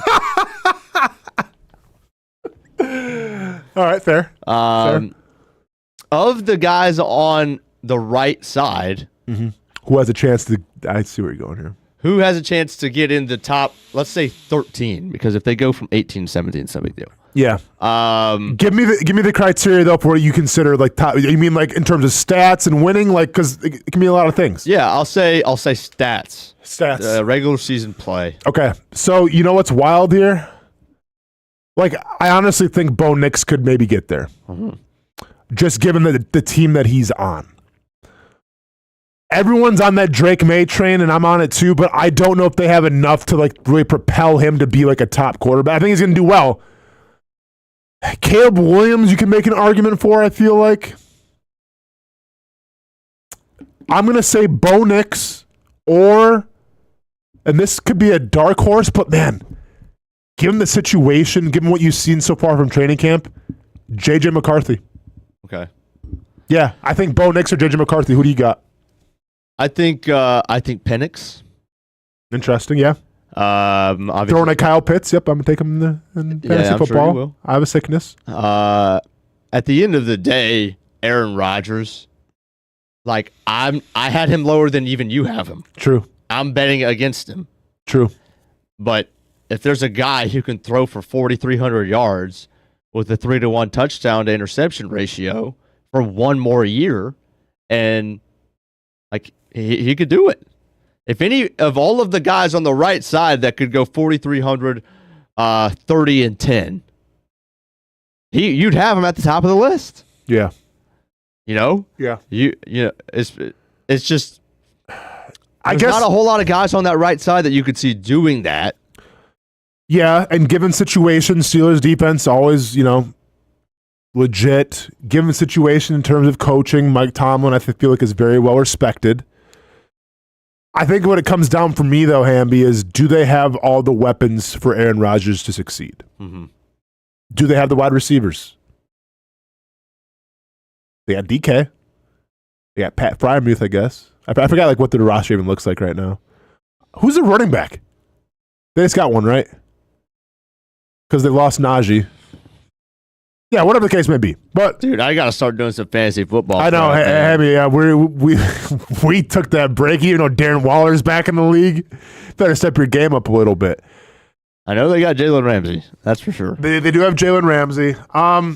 Yeah, I mean, I'm not mad at Aaron Rodgers, but once again, are we in love with the idea of Aaron Rodgers more than what he can actually bring to the table? And I get like last year the numbers weren't that bad. Dude, they don't have any running backs. They have Jalen Warren like last year, Cordero Patterson, who's not. Trey Sermon is still on the roster. They took Caleb Johnson. That's right. That's where it is. Caleb Johnson is the new one out of Iowa. He's the stud. So I missed him. Okay. But yeah, I don't know. Let me ask you one more, and then we're gonna get to a break. All right, because we have a guest coming in here in the 11:30 hour. Yep. Mm-hmm. Give me one guy in the top 10. Yep, that's gonna be on the right. That could fall heavy. Fast. I like this one. I think this one's obvious. Well, okay, and we're taking injuries out of it, right? We're not wishing injuries on anybody. Correct. Okay. I mean, out of the top 10, you're gonna say Kyler Murray, but I don't agree with you. No, I'm not gonna say Kyler. Oh, really? Okay. I mean. It could, yeah. Kyler Murray is my second answer, but okay. So out of the top 10, who could fall to the right? I mean, listen, the top 4 are legit, right? I'm not saying Hurts. Hurts is not too good of a team. I'm not saying Herbert because I think he's too talented in the regular season at least. I can't say Daniels just because, once again, given the circumstances, even though Terry McLaurin needs a new contract, I mean, I don't like saying this. I don't feel good about it. I guess I would say Matthew Stafford. That's where I was going. Really? Just because, I mean, obviously I love Stafford. Yeah. I think he's definitely a top 10 quarterback, no doubt about it. And by the way, outside the top 4, maybe the most consistent quarterback on that whole list. Right. Mm-hmm. But when's Father Time going to come calling? Sure. That's fair. There's no Cooper Kupp. Yeah. Nobody's saying he has bad weapons, but it kind of looks like it's Puka and then some guys that you would guess that Sean McVay would make look good. But okay, on a lot of other teams wouldn't be guys that you'd say you'd count on. True. But let's be honest, Hamby. When Puka Nacua was drafted, I get it. We weren't having the conversations. Oh yeah, we can count on that. 100%. Nobody cared. Like 100%. And that to me, and this is why Stafford's at number 8 in my list. I think he's pretty high on your list as well. And I think he's really high on a lot of lists. Like, yeah, he's got an arm. Yes, he's up there in age a little bit. But the situation that he's in, and I get it, wide receivers maybe, like in terms of depth, aren't going to knock your socks off. But anytime you got Sean McVay calling the plays, I feel like you got a chance. So I get it, and very well this season could go bad for Matthew Stafford. I just trust it's the situation he's in, though. I'm with you. All right. Look, first opportunity to go see Trevor Lawrence in training camp is a week from today. Training camp starts next Tuesday. The first open date is the 23rd. And here are all of the opening dates, open to fans, I should say. This year for the Jacksonville Jaguars, you can bet that the fans or the stands will probably be packed for the connection between Trevor Lawrence and seeing Travis Hunter and all of these things. BTJ as well. But Austin, we're getting back into the swing of things a week from today, and you know what? Let me ask you this really quick before we take a quick break. Let's go. When you had a week left before training camp, yeah, you were in final wrapping up vacation mode. Yep, at the beach bars. Go ahead. So were you the guy that wanted to be out of town the day before, then come right back, or you had to get all that out of the way? Hey, man, it's a good question. No, I had to be here. I had to be here at least 2 weeks before training camp started to get yourself in shape. Well, no, I mean, I'm always in to get yourself in training acclimated. Camp. Well, to honestly, just the heat, dude. Mm-hmm. Because I would go to Wisconsin or mainly just Wisconsin, and yeah, the air there is a little different than the air is here in Jacksonville. So I always made it a habit of if I was going to go on vacation or something, I would wrap it up. But with 2 weeks left before camp, I'd go back to Jacksonville, get acclimated and everything, get ready to roll. I hear you. Yeah. You have to. I mean, I feel like you have to. I'm not sure how long it takes for your body to acclimate to humidity and to heat, but I always felt like 2 weeks did the job for me. What were the workouts like when you were on vacation? So I mean, it always varied, right? Simply because it depended who I was working out with. For instance, my last year in Jacksonville was me, Tyson Alualu, and a few other players. We worked out at this performance center, right? It's that was our training. So we would do weightlifting, and then we would do football drills every other day. So that's predominantly what it is. But now, I feel like if I could go back in time and kind of change things up a little bit, I would focus a lot more on the positional skills. And that's what I think the game's kind of going to now, right? Because back when I played Hamby, it's all about, okay, you have to be a certain size. You have to be a certain weight. You have to have a certain strength about you. Now I feel like defensive ends especially, you can get away with being 240 pounds and be fine, right? You can be built a lot more like Von Miller as long as you're quick, you're fat, you're fat, you're fast-footed and you're ready to roll. So I think more now is geared towards actually the skills training as opposed to just being big and strong and fast. I got you. Yeah. All right. We good, man? We're good. All right, so let's go ahead and take a break. Let's get out of here. And now we got another hour and a half left. But when we come back, we're going to be joined by a special guest. And then we'll have Mr. Casey Kurtz in studio. Maybe talk about his quarterback rankings a little bit. I think he's got a quarterback game, too, that he's going to put on. I'm not sure what this music is that you found, but this is very unsettling. Sorry. We'll switch it up. We also got to get to the MLB All-Star game last night. I got to get your thoughts. Hey. Got to get your thoughts. I know people feel a certain type of way about it. Chef's kiss, that's all I'm going to say. We'll talk about that more next here on the Brent Austen Show. Jaguars training camp right around the corner, starting July 23rd, 8:30 in the morning. Got to get up early. Maybe I'll go to a couple of those training camp games or training camp dates before I have to come back in the studio here with Brent. I'm sure we'll probably be hosting the show from there as well.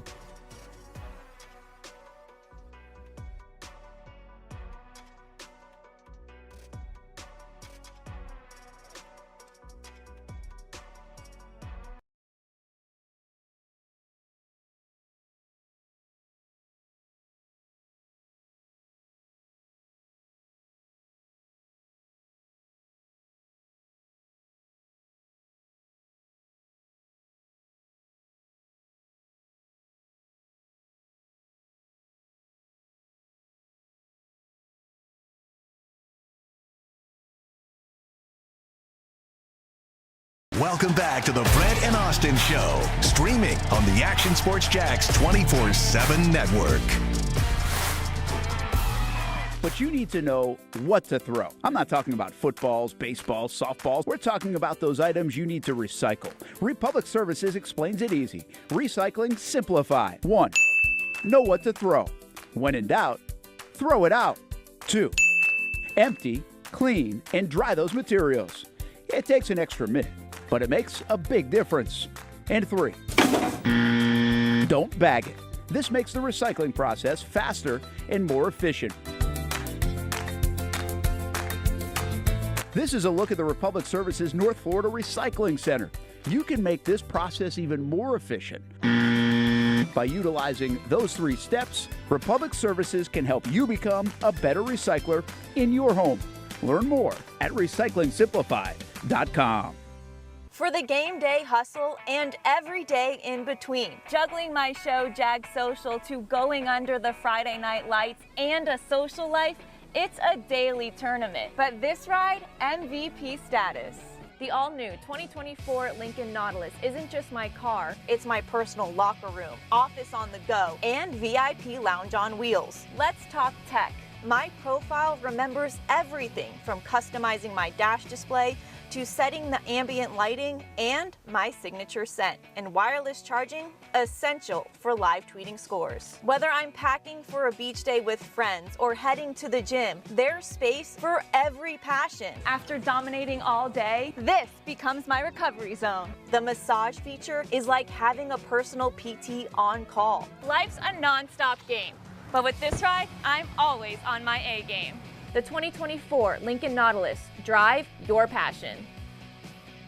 If you don't see a pit, it ain't legit. When you hear that, you think Bono's Pit Barbecue, a staple in Northeast Florida now for 75 years. A place that feels like home with friendly service. A meeting place for friends, family, or business occasions.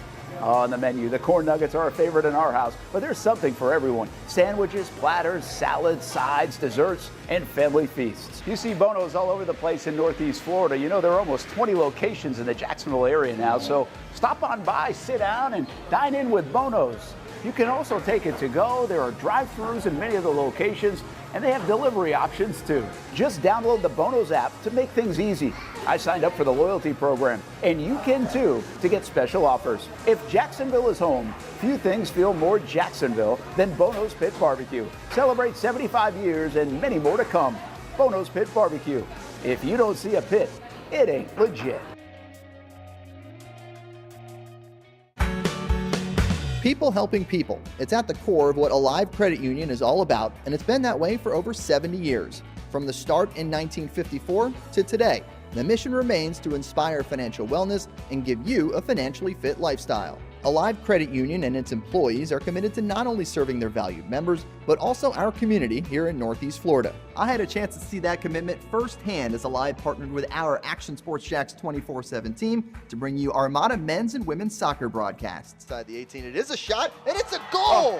Chloe Chivers. And that connection to the community continues with Alive Credit Union's support of the Police Athletic League of Jacksonville. Alive Credit Union's commitment to our community also involves serving the financial needs of all first responders through the recent merger partnership with City and Police Federal Credit Union. Join the community and become a member of Alive Credit Union today.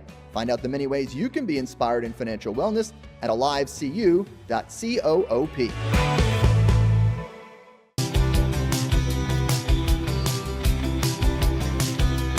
Welcome inside the Armor Guard exterior and gutter helmet showroom. There's a lot going on, like glass exteriors, replacement windows, and down there we have the retractable screens and awnings, plus hurricane protection. Let's talk more about those gutters, and to do that, we bring in Kevin. He's the owner, he's the expert. Why Gutter Helmet? Well, Gutter Helmet is truly the only maintenance-free product. It lets the trash and debris go on the ground, the water wraps around and goes inside. Unlike filters, they sit on top of the gutters. And Welcome back to the Brent and Austen Show, streaming on the Action Sports Jacks 24/7 network. Welcome back to the Brent and Austen Show. I'm Austen Lane. Brent Martineau on a little more vacation before he starts getting ramped back up for the football season. Jason Hamby pushing all the right buttons. We are reunited, haven't come to fisticuffs yet, but that quarterback ranking list that he shared, well, it was close, but it's okay. I'll look past the Jalen Hurts stuff for now, but we are joined by a special guest. We have Miss Janae Brown, who got a little lost getting in here, which is, hey, probably should disclose in the email of where to go, because we are in a giant building and we do share the building with the radio side as well. And I think you actually went to the radio side and got a little lost in this heat. So we apologize for that, but welcome to the Brent and Austen Show. How you doing today? Good. How are you? Good. We're doing great. So talk to us a little bit about the Jacks Pal. You've been with them now, I think, for 6 months, you were saying, and you're born and raised in Jacksonville. Tell us about what the Jacks Pal is and what you exactly do. So we are a nonprofit here in Jacksonville, Florida. Our biggest mission is to bridge the gap between youth and law enforcement. We do that through education, athletics, and mentorship. I am the development director for Jacks Pal, so I do fundraising, donorship, and things like that. Awesome. And you talked about the youth obviously being a big part of this. Like, what kind of programs do you offer? I know that you do boxing because I'm an MMA fighter myself, so I've had a bunch of teammates who've actually competed in like the Jacks Pal like boxing tournaments and everything. So I know those always go on and everything. But what else do you guys do besides boxing? Well, we do a lot of stuff. Yeah. We're actually wrapping up summer camp now. It ends on July 18th, I believe. They did lots of cool field trips. They went to Diamond D Ranch. They did surf camp. I kind of wish I was a kid because they have they have amazing field trips. Yeah. We also have after school program starting when school is back. We have a teen leadership program. We have mental health support where we have therapists come and talk to the kids. We have a lot of different programs. Like you said, we have sports. We have 7 different sports actually. So we do a lot for the youth. And you talked about some of the events, but is there anything like coming up like in the next couple of weeks that we should know about in terms of youth or just events that going on around the town that we can go to? Yes, so I'm actually very excited. This is the first time that we're hosting a fall festival. Nice. It's going to be on October 18th, and we're going to have games. We're going to have vendors, food trucks, a lot of games for the kids. It's going to be a free event, so I want the entire community to come out and enjoy everything and have a lot of fun. And where's this located at? It's going to be at Austin Park. Austin Park, okay, because I mean, you start saying food trucks, and Oh yeah, I'm there. Hamby, we going? Hey, that's right. That's right where I grew up, right there, Fort Caroline. I played baseball for many, many years there. And wow. Pal is right there. Yeah. Yep. Come on out. Let's do it. Yeah. So obviously, when we talk about the Jacks Pal, it is all about the support. And listen, I've seen it firsthand in terms of what it does for kids in this city, right, Yes. and teenagers in this city. Talk to some about like the support. What do you guys need? Like what can our listeners do to help out in terms of some of the youth programs that you guys offer? So, of course, we do a lot with the youth. So mentorship is really big for us. So volunteers, even donating what you can to help our programs thrive. You can also just spread the word about Jacks Pal, who we are, because awareness is really big for us right now. So those are some of the things you can do to help. So you said before, too, you offered some, I know you do offer boxing. Do you do other sports as well? You said surfing. You do which I need to learn still, so maybe I can sign up for one of those even though I'm 37 years old. But what else do you offer in terms of sports? Well, surfing was a field trip, but I we got offer you. 7 sports. Let me see if I can do this. We have boxing, basketball, tackle football, flag football, cheerleading, baseball, and I'm missing one.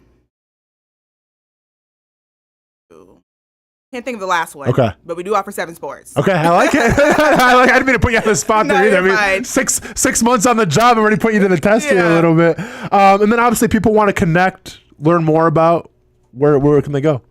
Well, we have a Track, couple different. maybe. Oh, track? Track, yes. Hamby! Track and field, yes. Okay, Hamby, did you know that? Did you Google it? I'm on the website. Nice. Hey, this website is amazing. Thank you. As soon as I got here, I found it immediately. Yes, track and field. And we're actually redoing our website, too, to make it Nice. more updated and more modern, too. So thank you for that. Okay. And then obviously anybody like in the community is welcome to that, right? Like, so any kid that wants to, hey, I want to learn track, or I want to learn cheerleading, I want to learn flag football, tackle football. Any child is welcome. Yes, any child is welcome. Okay. We do 5 to 18, and we also take in special needs kids as well.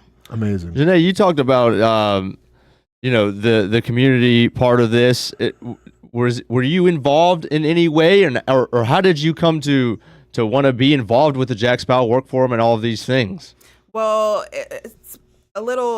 it's a couple of different reasons, actually. I am born and raised in Jacksonville, Florida.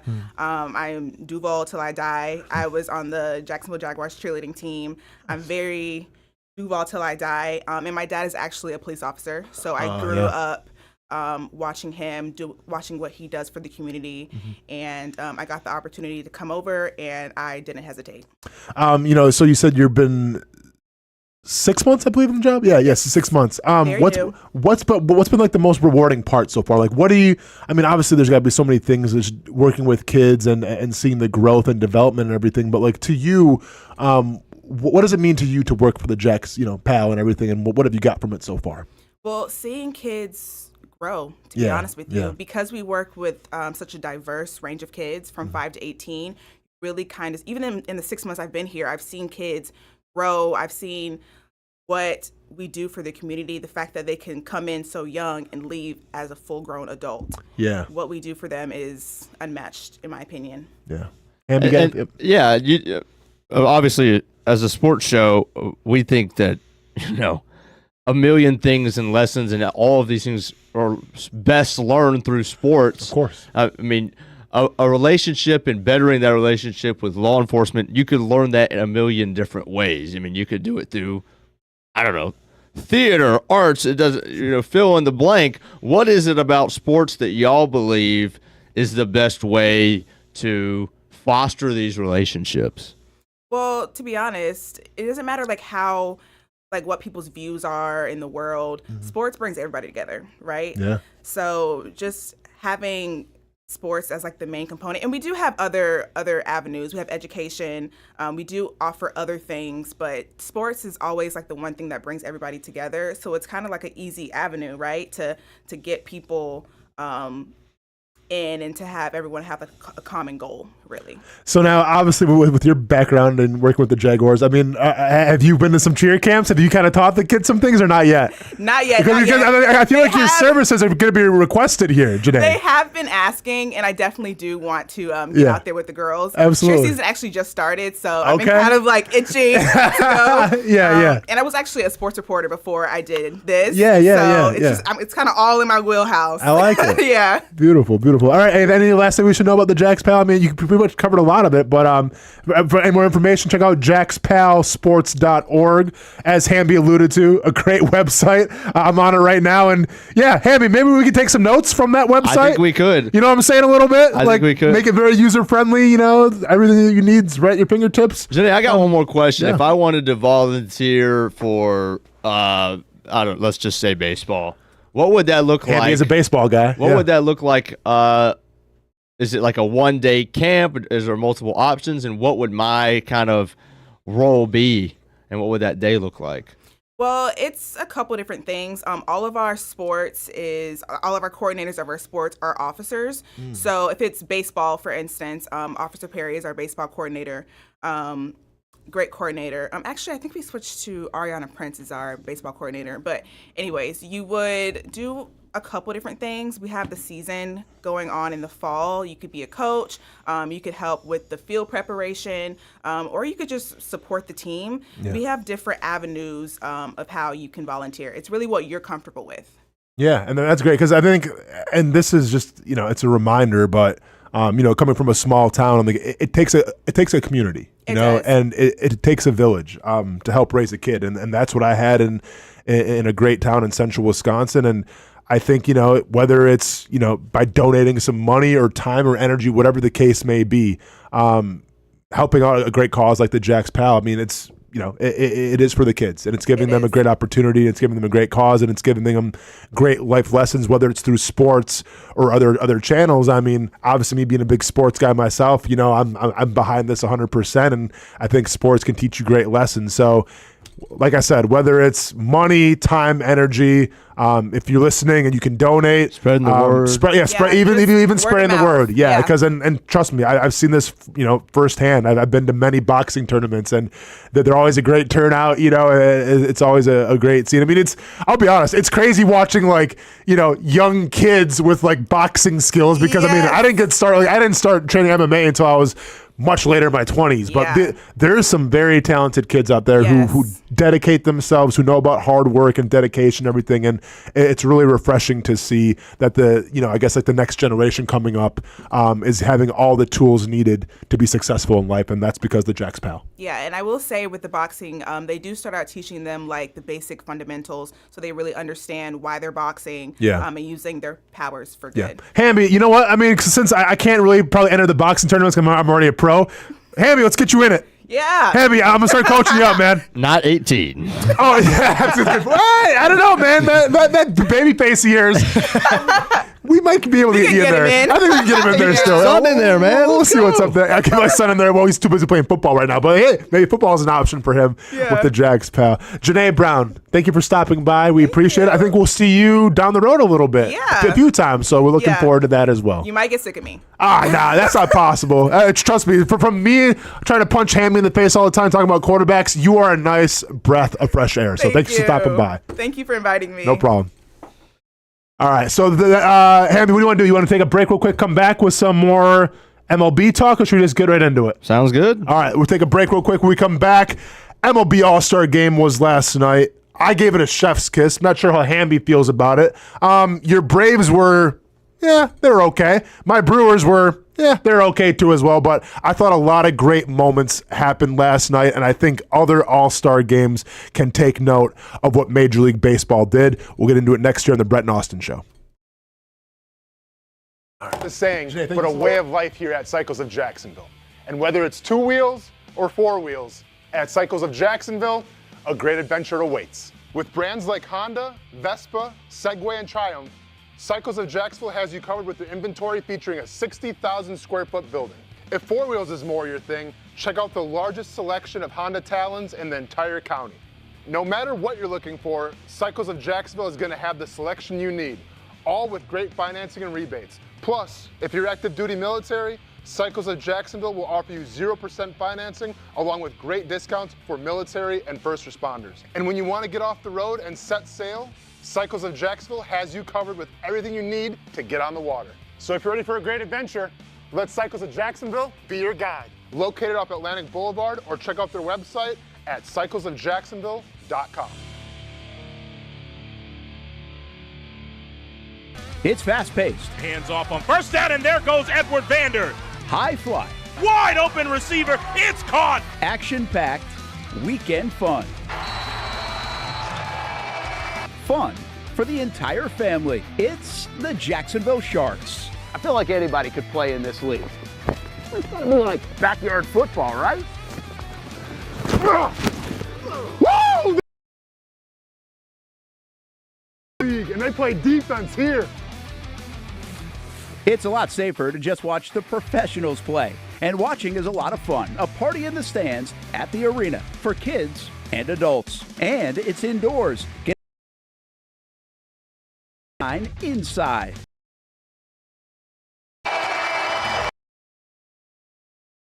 Number 15, it's the Drive for 5. Get your tickets at jacksharks.com.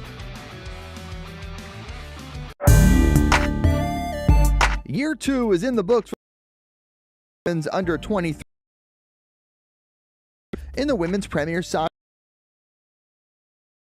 The girls in blue went undefeated season, including it to the death. Unbelievable stuff. And a late winner to end the season at home. Headed. Perez brings it down, still alive, takes a shot, and into the back of the net. After fielding a younger roster in 2025 with talent from all across Northeast, is bright for the Armada women's team. We highlight the ladies and all things Jacksonville Armada each week on Fleet and Footy on the Action Sports Jacks 24/7 network. Join us for player profile, the Fleet, and 2 p.m.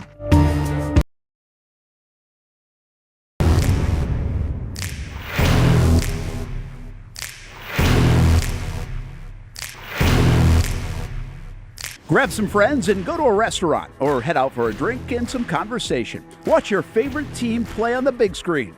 Or how about play some games? You can do all of that in one night at Best Bet. Each location has a different vibe, its own personality, like here at the original Best Bet in Orange Park. When you walk through these doors, everybody knows your name. And here in St. Augustine, it's the newest location. Play some poker. How about the table games? And don't forget about Ace's Sports Bar and Grill. And then there's the Jacksonville location right here on Monument Road. It's the biggest poker room in the state of Florida. Maybe you'll find yourself a seat right here at the final table. Best Bet, where you can have the best of times. And that makes you always go home a winner. Try any of the 3 locations, and you can always visit bestbetjacks.com. Putting your needs first. It's the backbone of how First Florida Credit Union does business.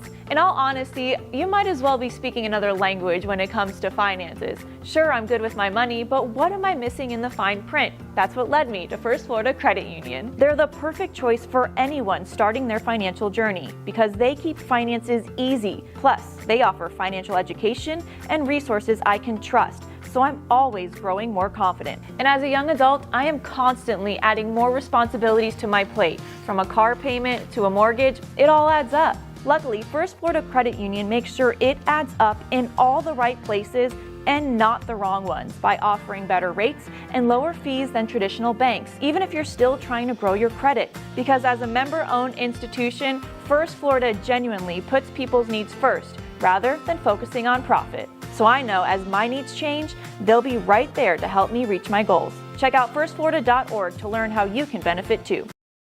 Welcome back to the Brent and Austen Show, streaming on the Action Sports Jacks 24/7 network. You might think this picture was taken in the home run derby. We have a player who's not really a player on the field as the catcher. Tom Verducci is standing right there in that silk suit with that fake hair right behind him. Schwarber's not wearing a helmet. Nope. But this is how the All-Star game ended last night. We go to extra innings. We get a swing off for the first time. Half of the rosters said they didn't even think it was a thing, didn't know it was a thing until all of a sudden it's happening. Yep. Austen Lane, yeah, the All-Star game put on by Major League Baseball year after year is a 10 out of 10. Yeah, it's wild too, right? Because I feel like we had this debate during the NBA All-Star weekend. Because theirs is atrocious. It is, right? Like, the dunk contest is whatever because you don't really have the big names in it. The game itself is kind of whatever. Like, you can see some pretty cool dunks. But I think, and maybe you don't agree with me, but I think the Pro Bowl is by far the worst one because I agree. It's not a real, thing. It's just,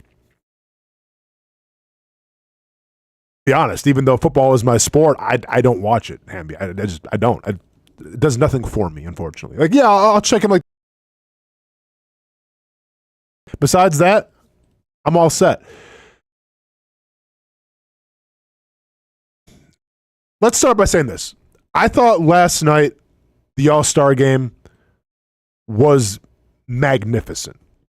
And I don't use that term lightly. I thought it was magnificent because for what it is, right?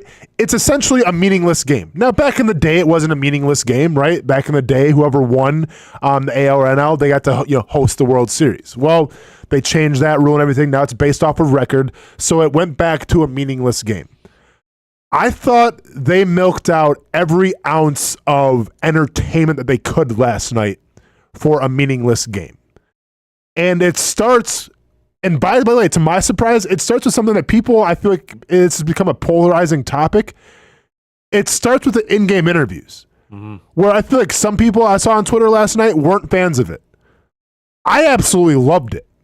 And it was highlighted, I feel like, by Clayton Kershaw. Do you have the audio here, Hamby? Yeah, we got a little bit of it. Yeah. Hit me with the Clayton. This is what, to me, set the precedent of, okay, we're about to see something really cool in this All-Star game. Welcome back to the Brent and There it Austen is. Show. Awesome. Streaming on the Action Really Sports cool. Jacks 24/7 network. Riley puts it in the air to left field. And a sliding catch by Kyle Tucker. That was sick. Yeah, how hard was that one? 91? It was an out. It was an out. All right, we're going cheese again. Okay. Oh, yeah. Let's go. I mean, you and Paul 89. Smith are pretty much the same guy. Right down the middle. I'm so glad he didn't swing. So That's this was just a snack, an appetizer of it. That was a little appetizer. I mean, there's one point where Smoltz is calling for, I think, a sweep or a splitter, and he goes, I don't throw. Literally, he's getting ready to throw the baseball, once again, in a baseball game, and he goes, I don't throw a splitter, and then proceeds to throw. Like, I think he threw a slider and struck him out. Yeah. It was amazing, man. Like, and once again, that's just an appetizer of what the interviews were last night. There was the father and son combo. Yep. I forgot who those players were. Jacob But Wilson. Who's the cat? I don't like to bring him up because he's plays for the Cubs, but I thought Crow Armstrong. that was great. Like, it's just, I thought it was well done. Even Tariq Skubal in the first inning. Skubal was great. And he's given up 2 runs. Yeah. And obviously only on 1 hard hit ball, so I mean, Yep. he can't be too pressed about it. It's not like he gave up 3 moonshots. Yeah.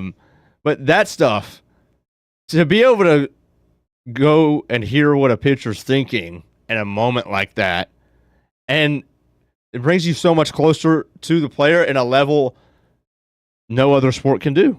Or at least no other sport has done. You know, you're not wrong here. And listen, this is like when the show first started. Like I said, you should have like microphones on players and have it like where you can hit the button where it's okay, these are like the official, play-by-play guys and the color commentary, or you can do just like the players stuff. I feel like baseball is, because I'll be honest, Hamby, like last night, and it was a meaningless game, and I just wanted to watch my Milwaukee Brewers players do their thing. Freddie Peralta just, I guess, showed up and didn't get to play. Also, but real quick, please don't complain, because why in the world was Mizraski in that game? Okay, well, first of all, why in the world? They offered 10 other guys they want to take. Hey, they offered a bunch of other guys they want to accept it. Miz took it. I hate the Phillies. Why is Christian Sanchez not in that game? Why is Ranger Suarez not in that game? Hey, Buddy had barely eaten a snack in the MLB. Welcome to the entertainment business that is Major League Baseball. Doesn't matter. 25 innings. Watch those innings. 5 games. Watch those innings. Get back to me. Oh, I watched them. Dude, did you? Because the guy throws a 97-mile-per-hour slider. I get it. Did you? Because the guy's got a 93-mile-per-hour, what is it? I think a 96-mile-per-hour changeup. Hadn't even eaten a snack in the MLB. Babe, the guy's pretty good, though. Yeah, well, he's nasty. Yeah, dude's really nasty. I was entertained by watching Brewers are back on top. Can't wait. Anyways, though, I think there is something to be said, though, for what we saw last night for this All-Star game. And I'm going to be honest, I didn't plan on watching the entire thing. It's an All-Star game. But, dude, the interviews kept me in it. And here's the thing. If you look at, like, NBA, their All-Star game. If you look at the NFL, the Pro Bowl, those don't even feel like really real games. Mm-hmm. Right? Like, obviously, the NFL, you're wearing flags. So that's not real. In the NBA game, like, yeah, you're on the court, you're rocking the jersey and everything, but, like, no one's playing defense. No one, it's very lackadaisical. I feel like the baseball All-Star game is the closest thing to a real game. So that has some intrigue. And then when you couple that with sometimes, baseball can be a very slow played game, right? It's one that you can have in the background and not really miss a beat, right? As opposed to football or hockey or even basketball, where it's like, you kind of got to be in tune to it because you might miss a cool highlight. Like baseball is not necessarily like that, right? It's more of just like, it's the ambiance of baseball. It's the summer classic, right? It's hot outside, hot dogs, and it's all this stuff. It's Americana. So then when you couple all that Americana with great interviews featuring Clayton Kershaw, right?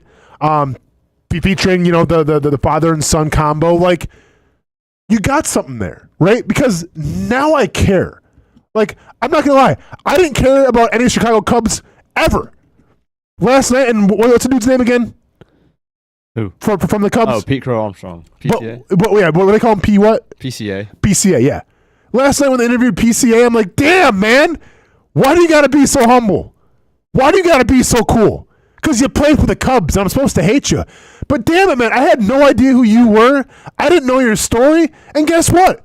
If you were on the Cubs, I'd probably cheer for you because that dude had such, and I wish my son was, maybe my son was watching this because my son was with, my son's in Wisconsin, by the way, with grandma and everything. I had some family from Norway, hanging out with some cousins he's never met before. But long story short, I hope my son was listening last night because he had the best advice ever. Just be yourself.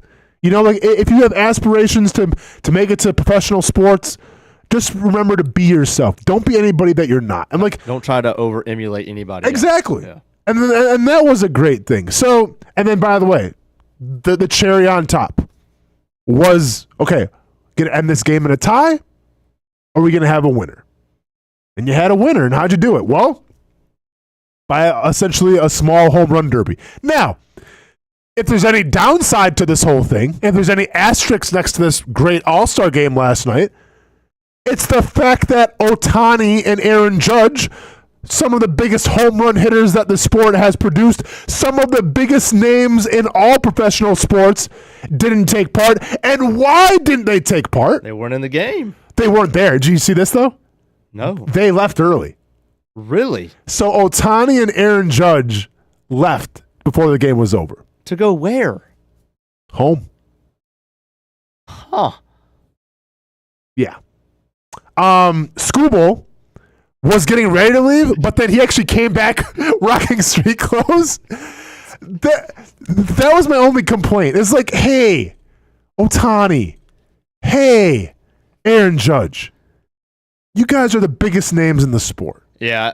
Can you care a little more so then I can care a little more, please? Yeah, I get the idea is that the guys that participated in it had to be in the lineup. Yeah. But if we're going to make something up, like a swing off, sure, then surely we can take it one step further and just go back to guys that have been taken out. And listen, and I don't care if Ohtani was on his private jet or if he's in an Uber Black, turn it around. I would have paused the game until further notice to get Ohtani back. I'm like, what's that? He's in traffic. Okay, yeah, let's go and bring him back here. We're gonna need him for this home run derby because this is where ratings spike. And by the way, too, I didn't mention this. Hammy, you might have the video or not. The tribute. You saw? The tribute. Unbelievable. Hammer and Hank. Do you have the video or not? Yeah. I mean, let's get in trouble. Let's play it. You want the sound on it? Dealer's choice, my friend. Here we go.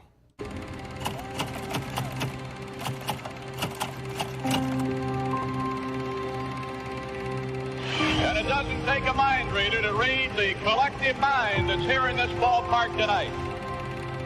They came to see him pass the babe. Once again, a standing ovation for Henry Aaron. That's probably good. I don't know, play all of it. Unbelievable. I have no idea. I'm so curious to know what that looked like from the in-stadium fan perspective. Hamby, I got goosebumps. Yeah. I got goosebumps watching an All-Star game. That was like 2.5 minutes. And once again, and that's just awesome. Once again, a little appetizer for everybody. But see, that's what sports are all about. And that's what an All-Star should be all about. You're showcasing, older players who are on their way out, Kershaw, right? You're showcasing the next batch of young talent coming out, PC whatever from Chicago. It's the last time I give you props because it's gonna be a tight divisional race, I feel like, between the Brewers and the Cubs. So this is the last day that you get props, but give him his props. And then it's honoring the past. And that's what was done last night. Like, I get it. Like, Ohtani and Judge weren't featured in the All-Star, home run derby thing to end it, to win the game. Okay, so it wasn't perfect. But that was as good as you could have done last night, I felt like, in terms of viewership, in terms of entertainment, in terms of rooting for these players. I was in awe, Hamby. I really was. Like, I was blown away by the coverage. I was blown away by the interviews. I was blown away by the Hank Aaron tribute. I thought it was well done last night, and I thought it was a big dub for Major League Baseball. And I want to give a shout-out and a hat tip, as if I'm being introduced. Let's go. To the city of Atlanta. It's a good point. It's a good point, Hamby. Yep. New hat, by the way, that I got at Truist a week before the All-Star game. By the way, it was cool. So on the Sunday, I was at the Orioles-Braves game, and then obviously they go on the road because they got to make all the preparations. So it was cool to see, as I was leaving, them start to put All-Star sign there, this and all that. Yep. Regardless. 4th place in the East, yep. Yeah, we suck. Oh. We're really bad for the first time in like a decade. Yeah. That I don't know how to deal with interpersonally. But and I'm going to say this, though. Do you, and then I'll let you finish your piece. I mean, I get, what are you guys, 12, 13 games out of first? 12 games under 500. I'll say this much, because I watched the home run derby as well. It's one of those things where I felt like the fans, when this whole thing was going to happen, right? You guys, let's be honest, you expected to be in first or second place. Like, you expected to be competing for that spot. And right now you're not. Mm-hmm. So, I feel like when you have an All-Star game and you're the host city and your team kind of sucks, it can take away some of that pageantry a little bit. It can take away some of the prestige. Yeah. But, I mean, dude, Matt Olson, you guys were just Acuna. The crowd was still live last night for those guys. And it made me wonder, do you think that could provide a little bit of a jolt in that team? Do you think how that game went last night and everything, how the crowd reactions were to your favorite Braves players? Could that kind of provide a little more extra motivation? Be like, guys, we shouldn't be 12 games, below 500 or whatever it is right now. We should be near the top. I mean, honestly, I say no. Okay. I think they have all the motivation they need. They've been terrible. It's not like they need to hear the stadium get loud to remember that it's been loud for them for the last 10 years when they've been winning. At the same time, we're used to having 5-6 guys at the All-Star game. Yeah. So I was a little bit man, we got 3 and only 2 are playing. Sale's not pitching because he's out. We only have Acuna and Olsen, and Acuna's our only starter. The biggest cheers might be for freaking guys that used to play for us. True. And again, I love that Braves fans welcome Freddie back. I mean, the Freddie chants are incredibly loud. Freed got a big ovation as well. So will it propel us any more than I don't think it adds anything. I think they have all they need. Mm-hmm. Not to say that they're going to do it or not. I don't know. But I think Truist, the Battery, Atlanta, the city crushed it. And I'll say one more thing. Major League Baseball, another hat tip to you for the ABS system. This is something that we want incorporated in. It was implemented. It worked immediately. It was fun to see. It made the game better. Everything. The ABS system should be in baseball. It was funny, the first one that was challenged wasn't even close. It was 100% a strike that the umpire missed. Mm-hmm. So you're incorporating things in the game that you could actually see implemented in the future. You don't get that in the NBA. You don't definitely get that in the Pro Bowl, anything like that. So that was yet another win last night. And what a better person to talk to about the MLB All-Star game than someone who loves the game of baseball, who can talk it better than anybody I know, and somebody who must be fresh off a new contract because he came in here with a Stanley thermos They aren't giving those away, so congratulations on that contract holdout. Must have just signed a new one, Casey Kurtz. Welcome to the Brent Austen Show, or should we call it the Austen and Casey Show? I mean, what's up with the Stanley thermos? It's Amanda's. I got you. Okay. I had to borrow it because I was thirsty. Okay, gotcha. But yeah, I would love to tell you I'm on a new contract, but it's more Shamar Stewart than anything else in here. Let's go, man. Still rocking the team black shirts, by the way, Casey. Good to have you back on the team. Oh yeah, you do what you gotta do. MLB All-Star game last night. Did you watch it? Yeah. Your thoughts? I watched it. I always watch it. I'm glad they were back in their own uniforms. Yeah. This is like the first time in a couple of years. I thought that was good. It's fine. I do like the mic'd up part. Like, I'm sure there are some people that do not. Like, I'm sure if Brent was here, he'd be complaining about the players being mic'd up and interviewing them in the dugout. But I like that part. Yeah. I also really like the finish. I saw some people on the internet upset with the swing off home run finish thing. Yeah. I thought it was dope, other than the fact of why is Jonathan Aranda in the swing off who does not hit home runs for the Rays? It's true. I don't know if you guys talk about this part, but there was speculation that like Judge and them left. That's what we were talking about, yeah. Which is not the best look. They better be wrong. Like, that better not be true. Now, granted, you know, it looked that way when you have Jonathan Aranda out there. They were saying that Ohtani and Judge both got out of there when they got taken out. Yeah. Which, like... No, and this is what I said, Casey. Like, why am I supposed to care about this if your biggest stars don't even care about this? That's a good point. And that's... Yeah. That was my only negative part of that whole night last night. I'd never considered that before, I guess, because like when the All-Star game ends, like the winning team celebrates. Yeah. But I guess I have never thought about like, are the starters celebrating? Well, and like I would be. I mean, I guess if you're like those superstar players, you're not going to be there for like what 10, 15 years playing in that game. But like, I don't know. I would say and just take it all in. Like, it's a cool. Yeah. Like, where are you going? Yeah. To dinner? I know. Yeah. Like, it's that important? Yeah. That part was kind of goofy, but I like the concept of the swing off thing because then you get the Schwarber moment where he goes 3 for 3. Correct. Yeah. That was dope. That was cool. Got him MVP. But like, or player of the game, whatever. Yeah. When Aaron Boone's like, yeah, we're gonna get Jonathan Aranda out here, I'm like, who? I know the best is when they had to explain themselves. Like, all right, we're gonna bring Jonathan Aranda on next. Okay. Who? Cool. And even Kyle Stowers, I was like, all right, I like Kyle Stowers, but yeah. Who? Yeah. Hey, yeah. Who else hit for the NL? Schwarber, Stowers, and It who? was going to be Pete, but he didn't even have to. Okay, so the polar bear. So Matt Olson wasn't in the game anymore? No, Pete subbed in for him. So I think they made it where you had to actually be in the game to. Yeah, that's a terrible rule. No, of course. Well, hey, I think they just kind of made this up on the fly, Casey. Yeah, I don't think they thought they'd get to this point when it was 6-0. They're like, oh, damn, we're going to be tied. What do we do now? Yeah, that's terrible because, like, the place would have went nuts for Matt Olson if you bring him back because he's a Brave. Of course. Yeah. But apparently the managers decided ahead of time, and like Schwarber said that Roberts asked him Monday because he knew that Schwarber would be in the game to finish it. So the managers knew that it's got to be somebody who's in the lineup when the game ends. That's dumb. And as I told Hamby, if I'm MLB, hey, I'm postponing the overtime, whatever you want to call it, extra innings, home run derby, until we get Ohtani back in the stadium. Yeah. Like, I'm trying to go global here. Oh, I'm sorry, he's in a chopper. Bring the chopper back. Yeah. Bring the Uber back. I don't get that. Bring it back. Why are you not there?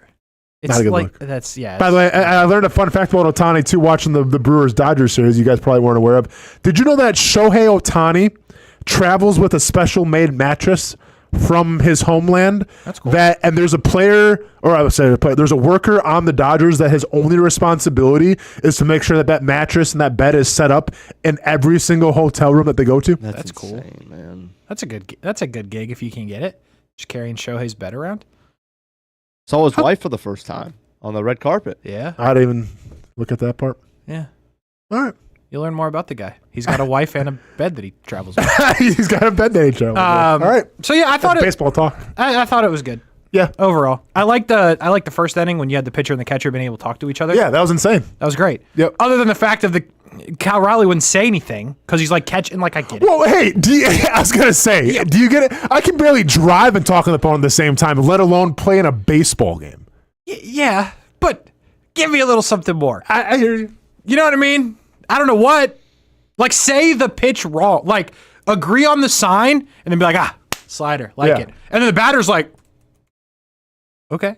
Maybe this is a slider. Yeah. You know what I mean? Yeah. But, Well, that's like when they had Matt Olson mic'd up, I think, for an inning, and that's when Mizorowski from the Brewers was on. I'm like, okay, here we go. Let's get some Mizorowski. And they're like, hey, what do you think about making Mizorowski? And he's just like, yeah, he's young. He looks good. Matt Olson is the most boring guy in the game. Well, yeah. And I was waiting for, like, okay, let's hype up the Miz a little bit, right? He shouldn't be there, but he's still there. I don't care. Go Milwaukee Brewers. And he's like, yeah, he's young. He's got an arm on him. I'm like, all right, Matt, appreciate you. Yeah, Thanks for your time. That was goofy, huh? That was a little painful. That he got in the game?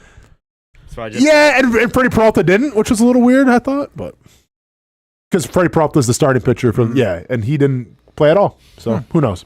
What are you going to do? How about that? All right, that's our baseball talk. MLB All-Star game. Congratulations, you guys. I don't know what it does for the ratings in terms of the rest of the year for baseball. I don't know even how the ratings of baseball are doing. I'm having fun with it. Brewers are having fun. That's all I care about. Braves? How the Braves ratings doing, Hamby? Absolutely trash. Hate to see it. We're so freaking bad. So bad. But couldn't beat the Rays though, huh? Couldn't be the Rays. Couldn't be the Brewers, Casey. We're just sitting here thinking about postseason dreams and all that good stuff. You know what I'm saying? Rays are going to host postseason games in a minor league freaking ballpark. That's cool. With Jonathan Aranda, known home run hitter. You guys don't even have a home, and it's like you guys are still doing the damn thing. And the Brewers will get to maybe host one game. Hey, at least we're hosting. With that giant payroll the Braves are bringing to the table, can't even win games. We're like the lowest in terms of salary. We're like the lowest paying team. Yeah, we're so bad. And less than the Rays or less. I think the Brewers might be less. Really? I don't know. It's gotta be 1A, close. 1B. Yeah. But meanwhile, Casey's Rays, my Brewers. Still finding ways to win, Hamby. Playing small ball if you got to. Going to the pitching staff if you got to. Brandon Woodruff, welcome back to Milwaukee. Mizorowski, The Brewers are 24th. Give me a break. 24th is low. What are the Braves? We're 13th. We're not top 10. No, I thought you guys were a little richer than that. 13th is still high. I mean, it's high. I mean, we're talking like what are the Rays? Millions of dollars. 27th. 27th. Okay, so we're kind of in the same. The A's are less. Sure. The Nationals are less. Sure. And the Marlins are last. Yeah. Sure. Most teams are bad, though. All teams that suck. Yeah. Who are between the Rays and the Brewers? Yes. The Indians and the White Sox. Oh. Haven't been called Indians in a long time. So the Guardians and the White Sox for sure. Two terrible teams. All right. Fair enough. We're good. Dude, I was looking at, it was just this random picture on Twitter of the MLB logos 15 years ago. Mm-hmm. And it was like, holy cow, my life just got flooded with baseball cards that I used to study. Oh, yeah. Little nostalgia coming at you, like the Pirates old was good. Was amazing. Mm-hmm. Yep. And it was that was part of last night. Jack Wilson, who was like, that's like one of those guys that you name around the fire when you're trying to name the most random. That was a good one too. Son and dad mic'd up. That was cool. I had no idea that was his dad. And once again, like I guess that's the magic of baseball, right? It's the stories behind it, because like if you would have had like John Morant with his dad, I would have cared. And that's a Murray State guy. He would have been trying to fight somebody. Well, but I'm saying like I get the Tyrese concept. Halliburton and his dad. Like I don't think I would have cared, but like for some reason, just maybe because it's at the slower pace of the baseball game. I don't know. Like I was invested last night in those stories. This. I think the only thing you could get close to there. Would you care if it was like Bronny and LeBron mic'd up in like 3 years when LeBron's not playing? See, I think I would care if they play like the All-Star game together. That'd be cool. Gotcha. But like if LeBron's on the sideline, I don't know. I mean, I'd probably pay for that. Yeah, I guess. You pay for it? I mean, watch it if it's on television. I guess I would pay for that, but I would probably check it out. All right, fair enough. Yeah. Casey, I'm not sure that if you listened to the first part of the show, probably not. Yeah, you had things to do, didn't you? But sorry, guys. Was it good? Well, it was all right. I almost came across the booth and punched Hamby because, Hamby, do you want to put our... Actually, here's what we can do, and then we'll take a break. We'll come back with Casey's game here. Do you want to put our quarterback rankings, not say who they're from, put our quarterback rankings up on the board here for Casey, and let's let Casey decide which rankings he agrees with a little more. Yep. So one of these is yours, and one of these is you. One of these is mine. One of these is Hammy's. We probably should have Brent do this too as well, but vacation. I don't want to bother him for 3 weeks. Yeah. Well, he's earned it, man. Dude does every 3 weeks of vacation. I mean, I was on like for you at least tried to work. Hamby was on about 3 weeks of vacation. Casey getting a new contract for sure. Nope, still a little upset about it. Hamby's going on vacation again, by the way. Oh, yeah? Another honeymoon, Hamby? What are we talking about here? No, I got a wedding in New Hampshire. Unbelievable. I've been to a lot of states. New Hampshire ain't one of them. Why would you?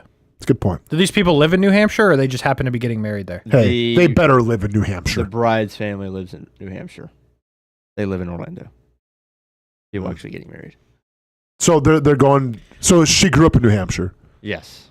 Okay, but I just went to a wedding in Orlando. It was nice. They could have just done that. I ain't gonna say anything because I got married in Wisconsin. I hadn't been in Wisconsin for a while. You got married in Wisconsin? Yeah. But at the time, my wife was from Wisconsin as well. We were from the same. Oh, you town. both are from Wisconsin? Yeah, we were I from didn't know Wisconsin. So that was kind of the tie. Yeah, that makes a lot of sense. Is he from New Hampshire? No. Orlando? Yeah, this is my wife's brother. But he grew up in Orlando. Yes. Dude, man. Hamby's going on an away game here. That's brutal. Hamby's got to go on a little bit of a road trip here. More or less people in the wedding than your wedding. What kind of question is that? Dude, it's the same family. I was thinking. That's a good point. Yeah. I feel like for the road games, it's got to be a lot less, though. Only daughter got preferential treatment. Okay. Fair enough. I mean, do you want us to buy you some more time while you bring up this quarterback stuff? Okay. I was buying time. That's what I'm saying. Read the room. All right, Casey, drink this in. Take it for how you want. One, I don't like how one is bigger than the other one, but okay. try to like get a point across, I feel like, but okay. Let's say Tyler Show? That guy for the Saints? Yep, that guy for the Saints.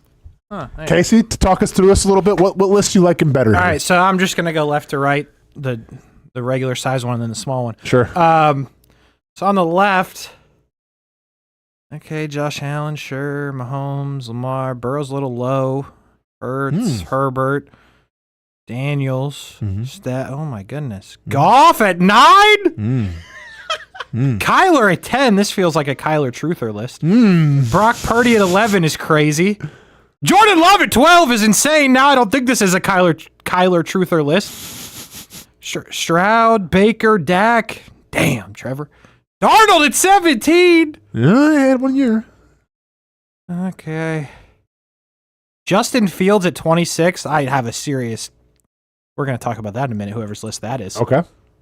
Well, the other list has him at 25, so... Yeah. You guys both suck. So it was a giant talking to, Casey. Yeah. I must have missed the part where Bryce Young's played better football than Justin Fields. Holy cow. Yeah. All right. Right Questionable. Right side. Burrow, great spot. I mean, okay, yeah, we know how it's coming. Allen, okay, sure. Lamar, yeah, Mahomes. A lot of love for Herbert. Baker Mayfield. Daniels, Love, Prescott. Okay. Why the hell is Jared Goff at 13? Brock Purdy at 15? Oh, God. So do you think Jared Goff's on that list is a little too low for your liking? Yes. Yep. Okay. Both lists. 9's too low. Could be. Purdy at 15. You guys suck.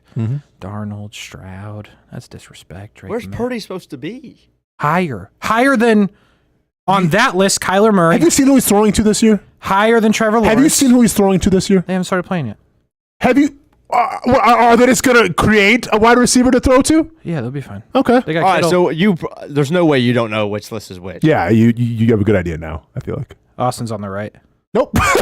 Never Really? mind. Yeah. I'm on the You left. think I would put Kyler Murray at 10? I thought Austin would put Joe Burrow at first. See, He put him at 4. I threw up 4. I didn't think he'd put Jordan Love at 12. You thought that'd be higher or lower? Higher. Yeah. Jordan Love should be in the top 10. Yes. You gotta see some more. All right, what do you got, Casey? Which one like better? Let's go to break. Give me... the golf thing's really making me mad about the right list. But Jordan Love's too low on the left list. The mental gymnastics going through Casey Kurt's head right now. Give me right. Give him the right. Unbelievable, Casey. Let's go. The right. With Jalen Hurts at number 11. Why is Kyler Murray... I know it's you, but why is Kyler Murray above Purdy and Love? And Stroud, what has he done? What has he done? Experience. Stats. Experience at losing. Dual threat. Stroud has 2 years of experience. He's been in the playoffs both times. Jordan Love is... I don't know what you're doing at 11 or 12, to be honest with you. You can argue... I feel like Jordan Love regressed a lot last year. And Kyler Murray excelled? For what he had, yeah. Yes. This is so fun. Yep. Stafford? Are we not going to... The biggest discrepancy on this entire list is that Hamby has Jalen Hurts, 2-time Super Bowl starting quarterback in 5 years, at number 11, right ahead of Trevor Lawrence. I didn't even notice. That's the biggest discrepancy out of anything. Yeah, but he's got Burrow at 1. You know how I feel about that. Oh, I know how you feel about it. Trust me, this is what I said. But here's our argument, though, Casey. I said 1 through 4 is interchangeable. I really didn't see Hurts at 11. I'm going to keep it honest. You kind of got a cheap win there. Okay. But seriously, though, the Justin Fields thing, what are we doing, guys? As in what? He got benched for Russell Wilson last year. Was it the right call? Probably not, but... What's the stipulation of the list here? So basically, here's what I said. I said this is my criteria, and then you can take it, Hamby, for how you want. I said, like, in terms of fantasy numbers, in terms of resume, in terms of what he has at his disposal, in terms of coaching and a team and players around him, that was my criteria. So you guys put Bryce Young and Michael Penix above Justin Fields? Correct. That's the most insane thing I've ever heard in my life. Dude, they gave Bryce Young weapons now. Like, Tate McMillan, I think, is going to be I the didn't real incorporate Roy weapons. He's 4 feet. I did so was Drew Brees. Regular season stats. Okay. And chance of winning in the playoffs. All right. I digress. So Dak Prescott at 9 for Hamby. You guys are insane. Michael Penix Jr. and Bryce Young ahead of Justin Fields. You think Justin Fields is going to be that guy this year, huh? I've always liked Justin Fields. No, so have I. Bryce Young was really good at the last half of last season. And I'm going to have to see more from Justin Fields. Like, what has Justin Fields showed us to be okay? This guy's Well, if you're talking 20? about fantasy numbers, how in the world is Bryce Young going to outscore Justin Fields, let alone on Justin Fields running the football? I think Bryce Young was second in the last 6 weeks of the because season. Bryce Young is going to have weapons, man. I don't know what the fantasy. I didn't incorporate anything fantasy. And also Fields is too, going to like, have weapons. Weapon. Yeah. What weapons? Who's the other one? Well, no, because that's right. Adams is gone now, and I forgot about. We didn't even talk about Devontae Adams in Los Angeles with Stafford. Not sure that really matters, but Justin Fields. I had Anthony Richardson last out of 34, which I thought was dumb because Tyler's show exists. But whatever the case may be, and also my biggest, I think we kind of agreed on this, Hamby. Our biggest buy stock in this guy right now, Drake May. I think Drake May could be the real deal, especially with Vrabel now and everything, getting a little more of a culture established. I think Drake May could surprise some people this year. I like Drake May. Okay. I like Justin Fields too. Okay. Well, you go ahead and think about why you picked Hamby's list over mine when Jalen Hurts is number 11. In this room would not fit over the. You wouldn't see him over the. When Jalen Hurts is number 11. Where's Tate McMillan? I don't know. Bryce Young can't see him. And who's shorter, Bryce Young or Kyler Murray? Kyler Murray. We'll have that answer next. All right. And in case I think he had a game for us when we come back involving quarterbacks. Yeah, I got that. Awesome, man. Can't wait to beat Hamby in another thing. More on the Brent Austen Show when we get back. When it's time to get a new car for anyone in your family, just remember, nobody but Nimnick, the #1 Buick GMC dealer in Jacksonville. Get the latest price breaks on 2023 and 2024 models or the newest 2025 vehicles in the showroom on Phillips Highway or shop online at nimnickbuickgmc.com 24 hours a day. GMC Sierras, Yukons, and the redesigned Acadias, or get the all-new redesigned line with Buicks. It's nobody but Nimnick, and part of the reason why is this is a first-class buying experience here at Nimnick Buick GMC. You're not just a customer, you're a friend. This is about getting a vehicle that best fits you and getting you on the road, and also helping you and your family down the road. Nimnick has a treating you right guarantee, courtesy, respect, fairness. The most Buicks, GMCs, and Jacksonville's only Car Bravo dealer, nobody but Nimnick. Who has put in the most years and stands behind a better experience? Nobody but Nimnick. GMC. We are professional grade. If you look good, you feel good. And the medical professionals here at Ponte Vedra Vein and Aesthetics are here to make you feel your best. I'm on camera every week, and I have a confession to make. I'm not always confident in my appearance. Can you see my dark circles? Is my makeup highlighting my fine lines instead of covering them up? I question it all. So when I found out about the wide variety of procedures here at Ponte Vedra Vein and Aesthetics, I knew help was just one appointment away. Medical Director Dr. Megan Deacon Casey and her board-certified physicians have been using the latest in cutting-edge technology for the last 10 years, giving men and women their personal confidence boost. From Botox, fillers, Morpheus 8, and so much more. The hardest part was figuring out what I needed. Thankfully, the medical team walked me through what would work best for me through a free consultation. Come look and feel your best with the team here at Ponte Vedra Vein and Aesthetics. Visit them at one of their 2 locations, either over in Ponte Vedra or on the south side. I've been telling you about CGC Water Treatment and Plumbing for a long time now. Their drinking water systems remove up to 99% of contaminants. We've had a Connecticut water softener and drinking water system in our home for more than 7 years. You can see the difference whether you're washing clothes, the dishes, or what I like to do most, fill this up for some coffee every morning, and mostly all day. Remember, if you're not filtering your water, you are the filter. Don't be the filter. Right now, you can get a free Connecticut reverse osmosis system with the purchase of a Connecticut Premier Softener. The experts at CGC Water Treatment and Plumbing will test your water for free and determine your water score. Don't know your water score? CGC will find out and recommend the appropriate Connecticut water treatment solutions so you can improve it. Call 904-552-1242 or visit cgcwater.com. Ask about our 90-day love it or leave it guarantee. CGC Water Treatment and Plumbing, an authorized independent Connecticut dealer. Florida license number CFC 1432579.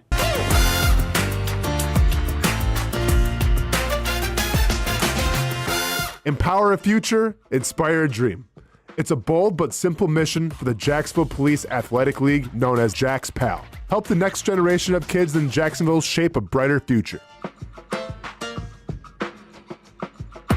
Their after-school programs, teenage leadership programs. There's community outreach. It's been just an awesome opportunity to be out here with my colleagues and do something good for the community. It's really been an interesting opportunity to just see everybody work together in a way that we don't normally in the office. And there's sports.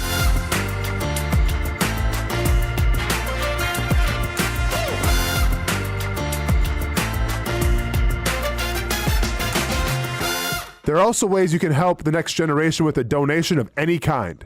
Just visit jaxpal.org to get more information. Empower a future, inspire a dream with Jax PAL. Most of us know how to throw.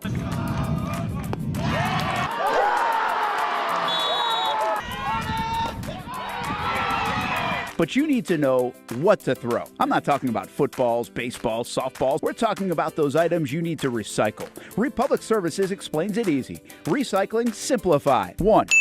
Know what to throw. When in doubt, throw it out. 2. Empty, clean, and dry those materials. It takes an extra minute, but it makes a big difference. And 3. Don't bag it. This makes the recycling process faster and more efficient. This is a look at the Republic Services North Florida Recycling Center. You can make this process even more efficient. By utilizing those 3 steps, Republic Services can help you become a better recycler in your home. Learn more at recyclingsimplified.com.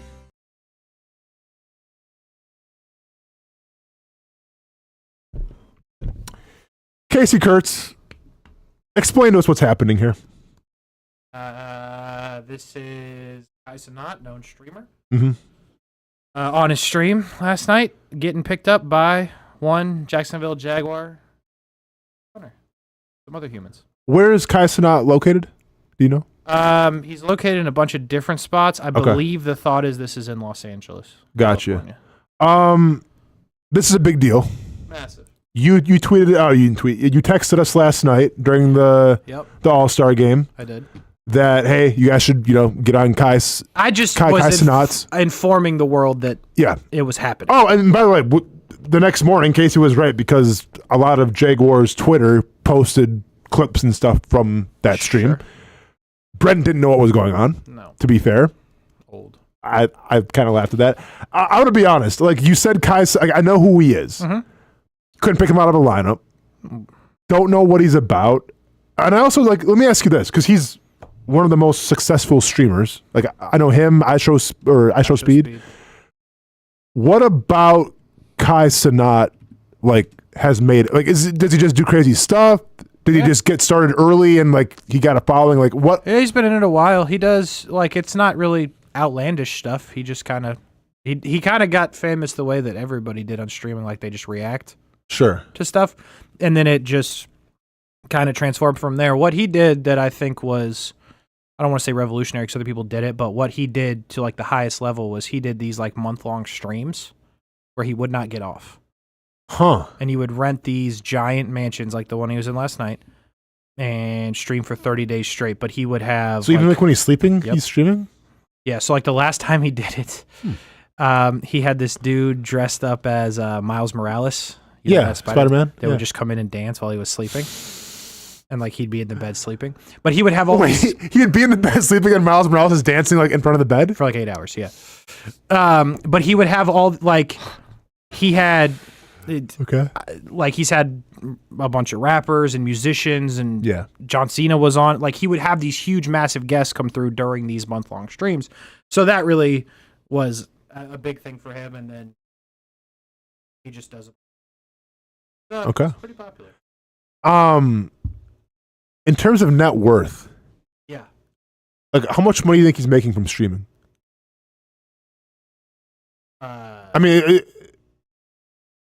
Billionaire? Yes. Yeah, he's a millionaire? Yeah. Okay. Unquestioned. Okay, gotcha. You want me to do something? Mike's cutting out a little bit for Casey. That's good now. Let us know in the chat if there seems to be an issue. How about this? So, I'm double mic'd up. Double mic'd up. Casey in stereo right now, everybody coming at you. Did we learn? I'll be honest, I didn't watch any of it last night. Did anything break? Anything cool? Obviously it's a big deal that Travis Hunter's on there, right? Just practicing their... What other Jacksonville Jaguars ever been on a famous streamer's, Yeah. Did you actually want this, Mike? Yeah. Oh, that's my fault. Sorry about that. I didn't watch a lot of it. Okay. I watched a little bit. Amanda's watched it a little bit as well. But the part I was watching, they were playing hide and go seek. Okay. Okay. Yeah. $1 million, huh? Just guys being dudes. Oh, it's hundreds of millions. Guys being dudes. Hey, how many dudes played hide and seek though? Dude, the only one I've ever watched is when Drewski and Roll Tide Willie got on there. So Roll Tide Willie. You don't know that guy? I know Drewski. I don't care about nothing but the Tide. I don't know give Roll a Tide piss Willie. about nothing but the Tide. I don't know Roll Tide Willie now.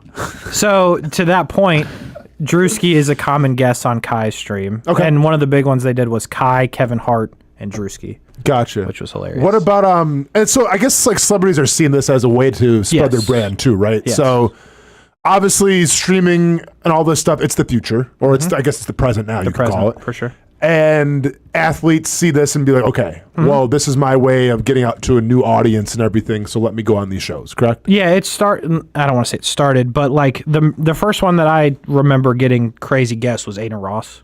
You know that name?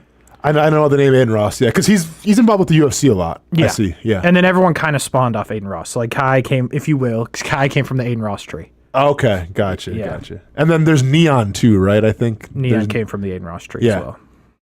And once again, this. But that's where stuff starts to get goofy because, I was gonna say because I feel like some of these guys, with all due respect, I don't really know them as people, but they seem kind of like punks. Yeah, trying to provoke people sometimes. Yeah, that's stuff. not. That's not. I'm not saying that's that Kai. No, that's not his. Neon. Game. Neon definitely. Yeah, okay. Aiden Ross has done some super questionable stuff for sure as All well. right, cool. But Kai is more of and I'm not a fan. I just kind of call it as I see it.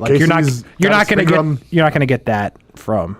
Gotcha. It's more of just the goofiness. All right. Dang, he's 5'3". He's tiny. Living the American dream. Look up his net worth to answer Austin. 100 million. I'm betting. Shut up. Oh yeah. Casey, we're in the wrong. I mean, hey, we love being in the Brent Austen Show, but we Casey's. This says it's an estimated net worth of $15 million. It's got to be more. Hey, it's $15 million. How much? That almost seems low to me, and I don't really know much about it. Yeah, because if you go, do you have that? Guess we're gonna start streaming. I think we're probably too late. No? We are streaming. Do you have that video again, Hamby? I'll try to show you something here. Yeah. Just play it whenever you get it. So basically, when you sub, so you see that number on the right, 10, 5, 2, 9. Okay. That number is likely a sub goal, and the sub goal is 106,000 subs. 1,000 people. Yeah. A sub is $6. So every sub that you get $6. Well, it costs $6. So everybody's like a little bit different. If you're like nobody on Twitch, you get like $2. Well, that's $600,000 right there. But if you sub to a channel, that's $6. Yes. So Twitch gets a piece, and then they get a piece. So the thought is, the bigger name ones negotiate a different number. Gotcha. He might get $4.50 of the $6 per sub, and he's gotten 105,723. That might have just been last night. Okay, so the name of the game is just to get subs. Yeah. And then you add in all the, the brand deals and whatnot. So do they do the donation thing? You can donate. Yeah. So like shock that. Okay, well. So a big thing back when Aiden Ross was doing it, because I used to watch Aiden. You can donate money for TTS, which means your comment will be read out loud. Ah. So like people would type the craziest stuff, and donate like $5, and then it would play, and it would just be foul. Well, why go to Aiden Ross? We do it here for free on the Brent Austen Show. Daniel Kilkenny's saying the statement "my kids Twitch" means something different now, but they do. Ah, I got you. Like, is that a drug thing? No, yeah, like like Tourette's or something. I'm sure. Like my kids Twitch. Yeah, I got you. Okay. Well, I just said one of his comments. Probably picked the wrong one to say, but it's all good. All right, thank you for the Twitch tutorial behind the scenes there, Casey.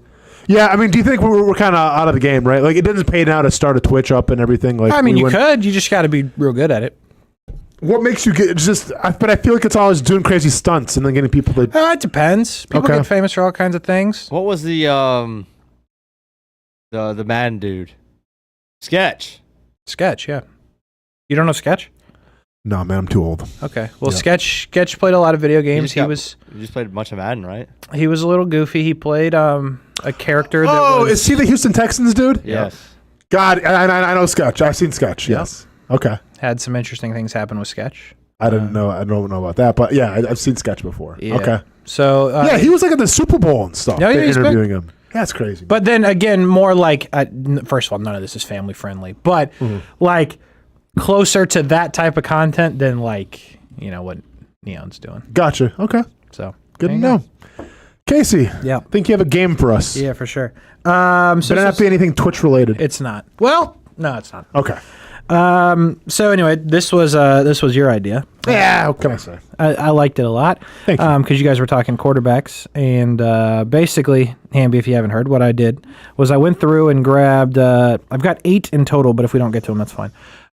8 pre-draft write-ups of quarterbacks that are now in the league. I will not tell you the name of said quarterback. I will read you the write-up, and you guys have to try to figure out who said quarterback is. Okay. Yep. Make sense to everybody? Correct. Yep, gotcha. Could be starters. Could be backups. Okay. But it's not going to be like currently in the National Football But they're League. currently active. All of them are currently active. Sorry, Kirk Cousins. Is he? Yeah, he's active. What team is he on? Is he on the Pelicans still? Yeah. Oh, okay. Yeah, you're right. Sorry. But Kirk's not on the list, for what it's worth. Most are starters. You will find a backup, but it's not like a crazy backup. Yeah, like it's somebody you would know. Yeah. Okay. So, I'll give you the write up. I think I changed all of the names, but if I accidentally say bro's last name, because it would be in the write up, just pretend it didn't. Okay. All right. So here's your first one. So, and this is not you both will get a chance. You don't have to like yell it out. No, of course. Yeah. We'll both make an educated guess and then go from there. Okay. Guess this quarterback based off their draft profile. Let's get it. Severely undersized. 1-year starter with rare playmaking talent that could force general managers to reassess long-held notions about size and style for the franchise quarterback. Person is like a complex burgundy with notes of Baker Mayfield, Johnny Manziel, and Russell Wilson in his play. But like any quarterback, he'll need to prove he can recognize disguise coverages and work on time from the pocket to go from flash talent to playoff winner. Teams drafting him need to have the right coordinator and must be committed to framing their offense specifically to his strengths and weaknesses, which could require additional roster reconfiguration. Human is a electric talent with a live arm, good mental makeup, and a skill set to produce at the high level in the right offense. I got 2 players in mind. This one's pretty easy. I'm going to say Kyler Murray. Hamby, who do you got? That's Bryce Young. Kyler Murray. That is Kyler Murray. Yes! Let's go. Burying him already. That's what it was. Kyler Murray or Bryce Young to me. Hamby. Yep. All right. If you're wondering in this, NFL, I got these all from NFL.com, and they give like a number. Okay. Don't ask me why. The number goes out of 8. So like 8 is like all-time greatest of all time. Sure. 0 is you suck, you shouldn't get picked. Yeah. Any guesses on where Kyler ranked on that scale? 6. I would love to tell you it's that easy, but there's actually decimals as well. Oh, yeah. Okay. But 6.8. Okay. And 8 is the pinnacle of pinnacles. I just want to remind you. Dang, yeah. So he came out pretty highly touted. Yeah. All right. Yeah. This isn't like you ask people at the St. John's Town Center, like the games. This is the NFL experts. That's what they thought. All right. Got you. Next up, 1-year starter who dazzled. Human is mature for his age, but will be just 20 years old at the time of the draft. He's a rare dual threat quarterback. Easy. Anthony Richardson. No. In that he's tasked with setting his own protections and reading the full field. So I was gonna wait might want to give it one more sentence. As a cerebral assassin. Oh, Anthony Richardson. Yeah, okay. Coaches rave about his football IQ and film work. They believe he will come into the league more football savvy than most of the quarterbacks in this draft. That is a hint. Yep. Tape shows very average arm strength, but velocity should improve with better lower body drive. Okay. While his recognition of coverage danger is a plus, he's currently more of a yellow light quarterback who needs to find a green light risk-taking mentality to be an NFL playmaker. Share the part where they talk about who he's throwing to. I have an idea who this is already. An offensive coordinator willing to blend his run-pass talent with a play-action attack could get the most out of this human who should become a good NFL starter. Damn, I thought I knew it, but now maybe I... What'd you think? Because Hamby already got one wrong. So yeah. You get all right, kind of got a free one. I'm going to go... I'm taking Joe Burrow, but I don't picture him as a mobile... I mean, he can run, but... Out of college, was he running at LSU? I don't know. Just give me Joe Burrow. 1-year wonder, obviously Heisman winner. Joe Burrow. No. Damn! Hamby? I'm not reading the whole thing again. Yeah. Daniel Jones. Oh. No. I think he... The biggest clue in there is that he's 20. I can't think of anybody He's who's 20 at the time of the draft. I can't think. Played for one season, though. There's also he started for one season, and there's a line in there that multiple quarterbacks were drafted in the first round this year. Oh, I didn't listen to that part. 1-year starter. 1-year starter. Mobile.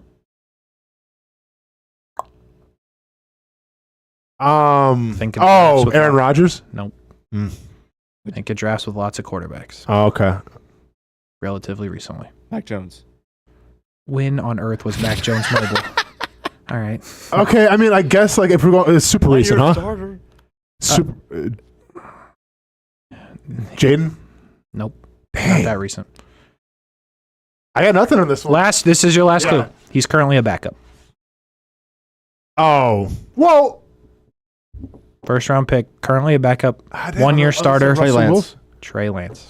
Wow. Good call. All right, Hamby. I'll give that one to you, Trey Lance. Trey Lance, a 6.47 on the to 8 ranking. Man, that was a nice curveball there, Casey. I like that one. All right, next up. While this human is a little leaner in the lower body than teams might like, he has good size, an NFL arm, advanced pocket mobility, and the field demeanor of a franchise quarterback. His accuracy and decision-making will suffer from occasional lapses, but he displays the tools to become a good starting quarterback with time. Think about what I just said. Quality arm, makes all the throws and can sling it deep with velocity and accuracy. Clean release and snaps, throws off with the flick of a wrist, drives hips through his release for extra heat. Pocket mobility and poise showed improvement in college. Maintains proper footwork and readiness to throw as he slides inside the pocket. Speeds up internal clock when he feels pressure or recognizes blitz and climbs the pocket. Hits a rough patch with accuracy from time to time. Stealth throws over intended targets, especially early in games. Has spots where he makes receivers work too hard on easy throws. Spent 99.8% of his pass snaps from the pistol or shotgun this college season, so going into the draft. Will likely need to orient himself with NFL footwork from under center. So here's the thing. I actually think this one is pretty accurate how it turned out. Can you say that? Just can you read the first part again? Because you told us to listen to the first part. Okay. A little leaner in the lower body than teams might like. He has good size, an NFL arm, advanced pocket mobility, and the field demeanor of a franchise quarterback. His accuracy and decision-making will suffer from occasional I got lapses, it. I'm pretty sure I got this one. but displays the tools to be a good NFL quarterback. All right. And I'm going to guess that this ranking was pretty high. Like the number? out of 8? It was 7. 7 out of 8. Pretty high. Pretty high. Trevor Lawrence. No. Dang! I thought I had that. Hamby? Oh. I'm going to go with CJ Stroud. No. Is he a starter right now? Yes. Sam Darnold. No. Caleb Williams. No. There was nothing in there about being a dual threat, so it's got to be a white, tall guy who's skinny. Yeah. That's it. White, tall guy that's skinny. He's a player in the league currently, starts, but was not drafted in the last couple of years. I think Jared Goff. Jared Goff. Oh, Hamby's crushing this, man. Damn. Jared Goff. Nicely done. This human won't be a fit for everyone, but as the NFL moves from 6'5" pocket passers to more athletic, creative quarterbacks, he is an intriguing option. This human isn't a conventional day one starter at the position, but he has the tools to be effective early on if he can handle learning on the job. His work in college, plus conversations with coaches and scouts, suggest he's capable of evolving on the go like Josh Allen. His accuracy has to improve, but the right coach will create a passing attack to highlight his strengths. Bo Nix? No. Ben Daniels. No. The first part I thought it was going to be Lamar Jackson, but it's not Lamar Jackson because he's like Josh Allen. Plays like Josh Allen. Plays like Josh Allen. That part is right. This is actually, again... That's why I said Bo Nix. This is a pretty good one. Okay, so they were spot on with this. Don't get locked on Josh Allen, though. Okay. Wait, what did I just say? I have no idea, but it wasn't right. Just guess. I mean, I'm pretty locked on Josh Allen. What was the ranking? Like, what was like the score? 5.8. Brock Purdy. No. On what planet does Brock Purdy play like Josh Allen? Plays like Josh Allen. I mean, dude. Okay, plays like Josh Allen. I mean, what is Will Howard? What? No. Starter in the NFL. Current starter? Current starter in the NFL. Plays like Josh Allen. What does Josh Allen do? He runs. He lowers his shoulder and he runs. Uh-huh.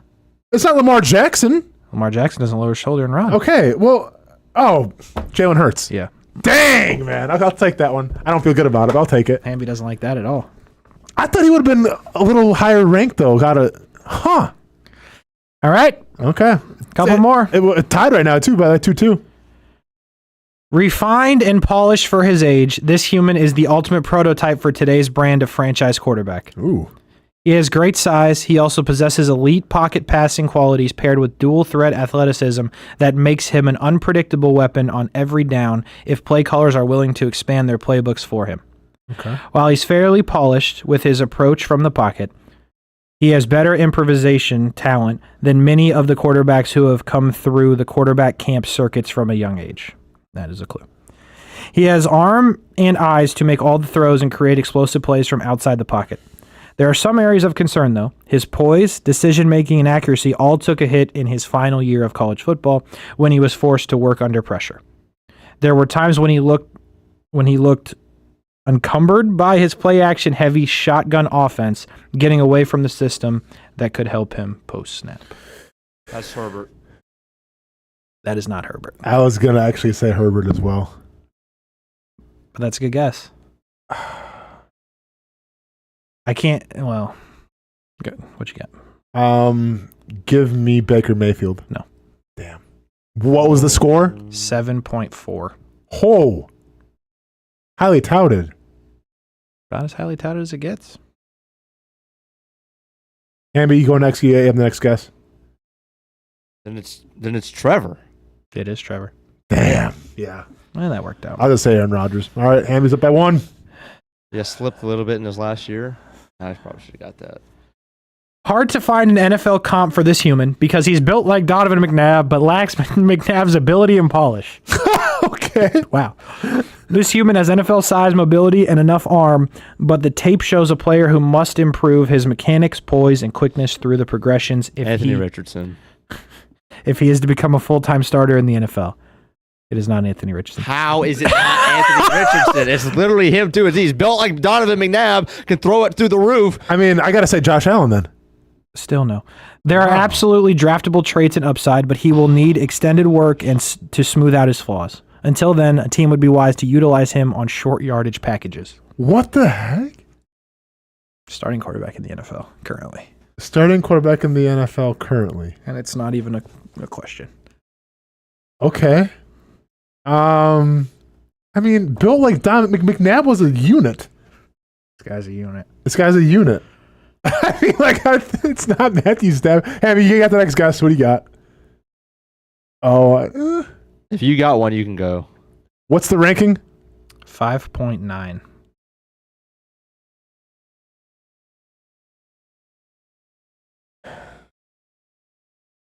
I'm gonna Justin Fields.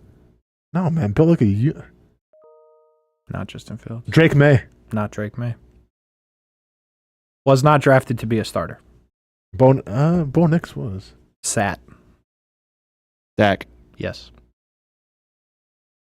Is Donovan talking about bringing Dak Prescott in on goal line situation? Okay. Yeah, that part wasn't right, but yeah, I got 2 more. I never would have got that one. Challenging evaluation with top flight measurables and tools, but inconsistencies that create a lower floor. This human's size and arm talent jump off the tape immediately. He can make every throw, but he will try to make throws that he shouldn't have attempted. The gunslinger mentality creates a fearless... I got one. Patrick Mahomes. No. Fearlessness that can turn into interceptions, but it will also allow him to win in tight windows and make splash throws that get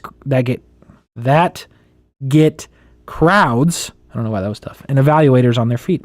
He leaves too many throws on the back shoulder or hip and needs to learn when to take some sauce off the throw to make it more catchable. There is an undeniable energy to this human's game that can create momentum or turn chaotic when plays come off schedule for him. The combination of traits and tape make him a boom or bust prospect who might need patient management and coaching to help shepherd him towards his full potential. Josh Allen. No. Baker Mayfield. No. What was the rank? 6.5. Oh, man, this game is a lot harder than I thought it was going to be. Go ahead, Hamby. Will Levis. It's not a bad guess, but it's not right. I should have done Will Levis, though, actually, now you say that. The gunslinger. Current NFL starter. Yeah, when I think of gunslinger. Oh, I got... Say it. If you got it, say Sam it. Darnold. No.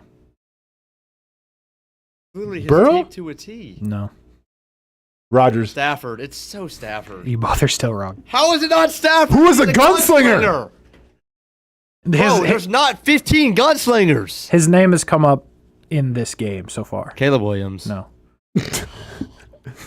Drake May? Yes. He's not a gunslinger. What's the score? Honestly, is it tied? It might be. I don't know. I think it's 4-3 me. It might be. But I've How seen so many many do you times. have? You have 7 though, right? That was 7. This is 8 right here. Okay. We'll just say this one's for all the marbles. For all the marbles, I like it. Here we go. One last one. 3-year starter who operates with a rare level of quality mechanics coming from the college game. Okay. This human does not have a special arm, but he can make pro throws and has the ability to attack deep with accuracy. He completed just 59.9% of his career passes in college. But his receivers, who dropped 38 passes this year alone, really struggled to get open at times. This human has great football IQ and is relatively mobile, but he appears to be more of a game manager Brock than Purdy. franchise talent. No. Ooh, I thought you had Hamby. He's more of a day 2 pick than a day 1. Okay, and ranking, like the score? 6.3. Oh, had a lot of drops. Played in a university. 3-year starter. 3-year starter. Come on, say something so I can say something. Okay. Do you have one in mind? Because I have one. I mean, all right. Yeah, I got it. I think I have. I can't explain to you how none of you have had it at any point when you say I know. Like he's all right. He's probably gonna say Matthew Stafford. I'm gonna say Justin Herbert. No, it's Bo Nix. It is not. Nah, 3-year starter. He started 3 years. Yeah, but not the same university. Bo Nix started 8 years. Yeah, well, at least 3. Yeah, no, I hear. Accurate, not a big arm. 3-year starter. The thought was he was going to be a day 2 pick, not a day 1 pick. However, was very much a day 1 pick, and has been a starting quarterback in the league. See, and probably will be a starting quarterback this year. Probably be a starting There you quarterback go. this year. Somebody. Russell Wilson? No. Probably be a starting quarterback this year. Not Jameis? Not Jameis. Hamby, you got anybody? Oh my gosh, I'm selling the bag here. You're selling the bag. A 2 guy. You've been close multiple times. He's got a weak arm, you said? Or he's got a... Yeah, that's what they say. A little bit mobile. Has been known to move. Oh, I know. Oh, it's Shane Daniels. It's not. No, it's not. He's a 3-year starter who can move, who doesn't have the best arm. It's not. He did pick up. I thought that was Brock Purdy for sure. Most famous moment in the NFL is him moving. Mark Sanchez. No. I know. I'm kidding. You're talking about, I know. It's Daniel Jones. It is. Daniel Jones for the win. I'll take it. I should have known. I'm not gonna lie. Like, I don't feel good about Daniel it. Jones has to be in there. I don't feel good about it. How about that? Daniel Jones. Lo and behold. Well, we're supposed to get to a bunch of things today we didn't get to, but it's all good. Real quick always before got we tomorrow. go. Yep. What do you got?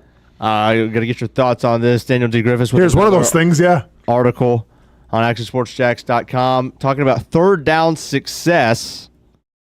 And he's going to obviously buck some of these trends a little bit and say, hey, we have to get 3, 4, 5 plus yards a pop on first down and make it a lot easier on our offense on second and third down. That's what I take away from this. And that's exactly what Dan put out on his article. Was he's talking about, luckily for Jacksonville, Liam Cohn comes in, established the run there, made it a lot easier on third down. And the Bucs led the NFL last season in third down success rate. Conversion you don't rate. say. 51%. So they were at 51, we were at 33. Obviously, wins and losses is in that 18% margin. So, boys and girls, what we learned today on this show, it may be cliche, but the ability to run the football and stop the run can pay dividends. Beautiful. Casey, anything else? Nope. All right, come back to... Nope. Nothing. This is it. Should I watch this? No. How long was it? Do we know? Hours. Hours? I'm saying the Travis Hunter was about hours. Yeah. Do you think they pay people to come on? Who are all these other guys? I don't know. They just live in the house, probably. Entourage? Yeah, it's the squad. All right. Huh. All right. Well, we learned 2 things. The run game and the balance streams. And you guys don't know how to evaluate quarterbacks. Apparently not. That was a fun game, though. We should do it again. Because a lot of those enjoyed that. were pretty close. A lot of those weren't bad. Yeah. To what it ended up being. Yeah. Not bad at all. I want to see Brock Purdy's now that we Mr. Irrelevant. Maybe the next round. Maybe the next round. You guys Time will tell. Casey, here tomorrow? Why not? Yeah. We'll see you tomorrow, Got man. it, baby. All right. For Brent Martineau, who's coming back tomorrow, Casey Kurtz, Jason Hamby, I'm Austen Lane. We're glad to be back. We'll see you all tomorrow. Same bat time, same bat channel. Peace. When it's time to get a new car for anyone in your family, just remember, nobody but Nimnick, the #1 Buick GMC dealer in Jacksonville. Get the latest price breaks on 2023 and 2024 models or the newest 2025 vehicles in the showroom on Phillips Highway or shop online at nimnickbuickgmc.com 24 hours a day. GMC Sierras, Yukons, and the redesigned Acadias, or get the all-new redesigned line with Buicks. It's nobody but Nimnick, and part of the reason why is this is a first-class buying experience here at Nimnick Buick GMC. You're not just a customer, you're a friend. This is about getting a vehicle that best fits you and getting you on the road. and also helping you and your family down the road. Nimnicht has a treating you right guarantee. Courtesy, respect, fairness. And most Buicks, GMCs, and Jacksonville's only Car Bravo dealer, nobody but Nimnicht. Who has put in the most years and stands behind a better experience? Nobody but Nimnicht. GMC, we are professional grade. If you look good, you feel good. And the medical professionals here at Ponte Vedra Vein and Aesthetics are here to make you feel your best. I'm on camera every week, and I have a confession to make. I'm not always confident in my appearance. Can you see my dark circles? Is my makeup highlighting my fine lines instead of covering them up?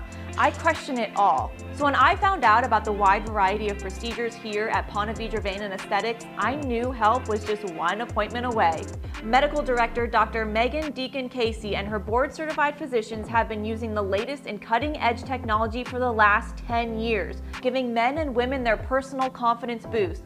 From Botox, fillers, Morpheus 8, and so much more. The hardest part was figuring out what I needed. Thankfully, the medical team walked me through what would work best for me through a free consultation. Come look and feel your best with the team here at Ponte Vedra Vein and Aesthetics. Visit them at one of their 2 locations, either over in Ponte Vedra or on the south side. I've been telling you about CGC Water Treatment and Plumbing for a long time now. Their drinking water systems remove up to 99% of contaminants. We've had a Connecticut water softener and drinking water system in our home for more than 7 years. You can see the difference whether you're washing clothes, the dishes, or what I like to do most, fill this up for some coffee every morning, and mostly all day. Remember, if you're not filtering your water, you are the filter. Don't be the filter. Right now, you can get a free Connecticut reverse osmosis system with a purchase of a Connecticut Premier Softener. The experts at CGC Water Treatment and Plumbing will test your water for free and determine your water score. Don't know your water score? CGC will find out and recommend the appropriate Connecticut water treatment solutions so you can improve it. Call 904-552-1242 or visit cgcwater.com. Ask about our 90-day love it or leave it guarantee. CGC Water Treatment and Plumbing, an authorized independent Connecticut dealer. Florida license number CFC 1432579.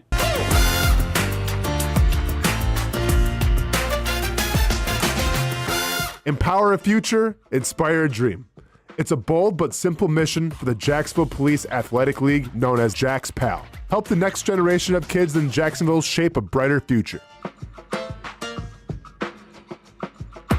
Their after-school programs, teenage leadership programs. There's community outreach. This has been just an awesome opportunity to be out here with my colleagues and do something good for the community. It's really been an interesting opportunity to just see everybody work together in a way that we don't normally in the office.